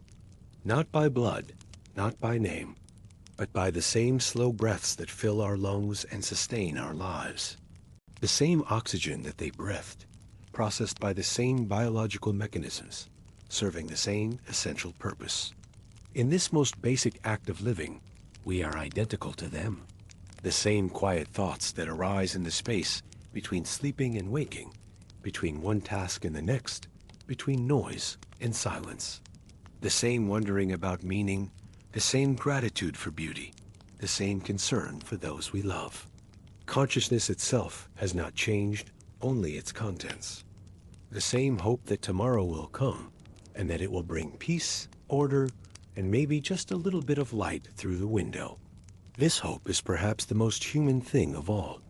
Despite all evidence of life's uncertainty, despite all experience of loss and disappointment, we continue to believe that things can get better, that love is possible, that meaning can be found. They had this hope, and it sustained them through lives that were often harder than ours. They woke each morning with the faith that their work mattered, that their relationships were worth the effort, that their God was present even when divine presence was difficult to discern. We have inherited this hope along with everything else that makes us human. It lives in us as it lived in them, sometimes strong and sometimes weak, but persistent. It is what enables us to continue when logic suggests we should give up, what motivates us to love when experience suggests we should protect ourselves, what inspires us to create when reason suggests that nothing we make will last. Sleep now, if you haven't already. The invitation is gentle, without pressure or demand. Sleep is, after all, another thing we share with our ancestors. The same biological need, the same surrender of consciousness, the same trust that we will wake again to continue our work. But it is also recognition that this exploration of the past has been a kind of work itself, that traveling through history, even in imagination, requires energy and attention, that encountering other ways of being human can be both inspiring and exhausting. Sleep becomes an act of integration, a time when the mind processes what it has experienced, when the heart absorbs what it has felt, when the soul makes meaning from what it has encountered. In dreams, perhaps, we will walk again through candlelit corridors, hear again the scratch of quill on parchment, feel again the weight of ancient stone beneath our feet. Let the rhythm of ancient lives carry you deeper into rest. There is something profoundly soothing about this idea, that the measured pace of medieval existence can serve as a lullaby for our overstimulated modern souls, that the regularity of their days can provide a kind of temporal white noise, drowning out the frantic urgency of our own era. Their lives moved like music, not the complex, driving rhythms of contemporary sound, but the simple, repetitive patterns of ancient chant. Predictable, but not boring. Structured, but not rigid. Purposeful, but not frantic.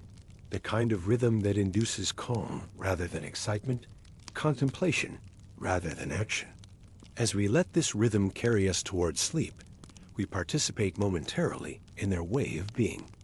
We slow our breathing to match theirs, quiet our minds to echo their silence, surrender our need to control the pace of existence. For these few moments before sleep, we live as they lived. The monks will rise again before the sun. This is not just historical fact, but spiritual truth. Somewhere in the world, even now, communities of men and women are following patterns established centuries ago, rising in darkness to pray, spending their days in work and worship, finding meaning in repetition and rhythm and humble service. The tradition continues, adapted to new circumstances, but essentially unchanged. The bell still rings at dawn, though it might be electric rather than bronze. The scriptorium still operates, though the computers have replaced quills and the databases have replaced parchment. The community still gathers for meals, for prayer, for the countless small interactions that weave individual lives into collective purpose. But even beyond these living communities, the monks rise in memory, in imagination, in the part of human consciousness that preserves what matters. Each time we choose contemplation over activity, silence over noise, depth over surface, we participate in their resurrection. They live again in our choices, our priorities, our ways of being in the world. The scribes will continue their careful work. In libraries and archives around the world, the work of preservation continues. Manuscripts are digitized, documents are cataloged, knowledge is maintained and transmitted. The tools have changed, but the fundamental task remains the same. New scribes work at keyboards instead of writing desks, but they share the same commitment to accuracy, the same reverence for the written word, the same understanding that their work serves something larger than themselves. They are the inheritors of a tradition that stretches back through centuries, connecting them to every monk who ever bent over a manuscript, every scholar who ever copied a text, every human being who ever believed that knowledge is worth preserving. And in a broader sense, we are all scribes now. Every time we write an email with care, craft a document with attention to detail, share knowledge with someone who needs it, we participate in the great human project of communication and preservation. We may not be illuminating psalters, but we are still creating records of human thought and experience, still building bridges between minds, still contributing to the vast library of human understanding. The lady of the castle will smooth her gown and sit straight in her chair. Somewhere, in boardrooms and classrooms and homes around the world, women are still navigating the complex demands of public and private life, still learning to find their voice within structures that may not always welcome it, still creating spaces for beauty and meaning within whatever constraints they face. The external forms have changed dramatically, but the essential challenge remains. How to be authentically human within systems that may demand performance rather than truth. How to exercise influence when direct power is limited. How to care for others while also caring for oneself. How to find fulfillment within roles that others have defined. Modern women have freedoms that medieval noblewomen could not imagine, opportunities that would have seemed impossible, choices that would have been literally unthinkable. But they also face complexities and pressures that their ancestors never encountered. The challenge of being human remains challenging, regardless of the century. But for now, they are still. This is the gift of this moment, the blessing of this pause between day and night, between action and rest, between the demands of the waking world and the peace of sleep. The monks have finished their evening prayers. The scribes have cleaned their quills and capped their ink. The ladies have dismissed their servants and settled into their chambers. The whole medieval world has entered that quiet space between consciousness and dreams, between effort and surrender, between time and eternity. And so are you. You have joined them in this stillness, this moment of rest that transcends centuries. You have found the place where all human experience converges, regardless of era or circumstance. The place of simple being, of quiet breathing, of gentle surrender to whatever comes next. In this stillness, all the noise and hurry of modern life fades away. The urgent emails and buzzing phones, the crowded schedules and competing demands, the constant pressure to produce and perform and progress. All of it recedes into irrelevance, replaced by something older and deeper and truer. The recognition that you are enough, exactly as you are.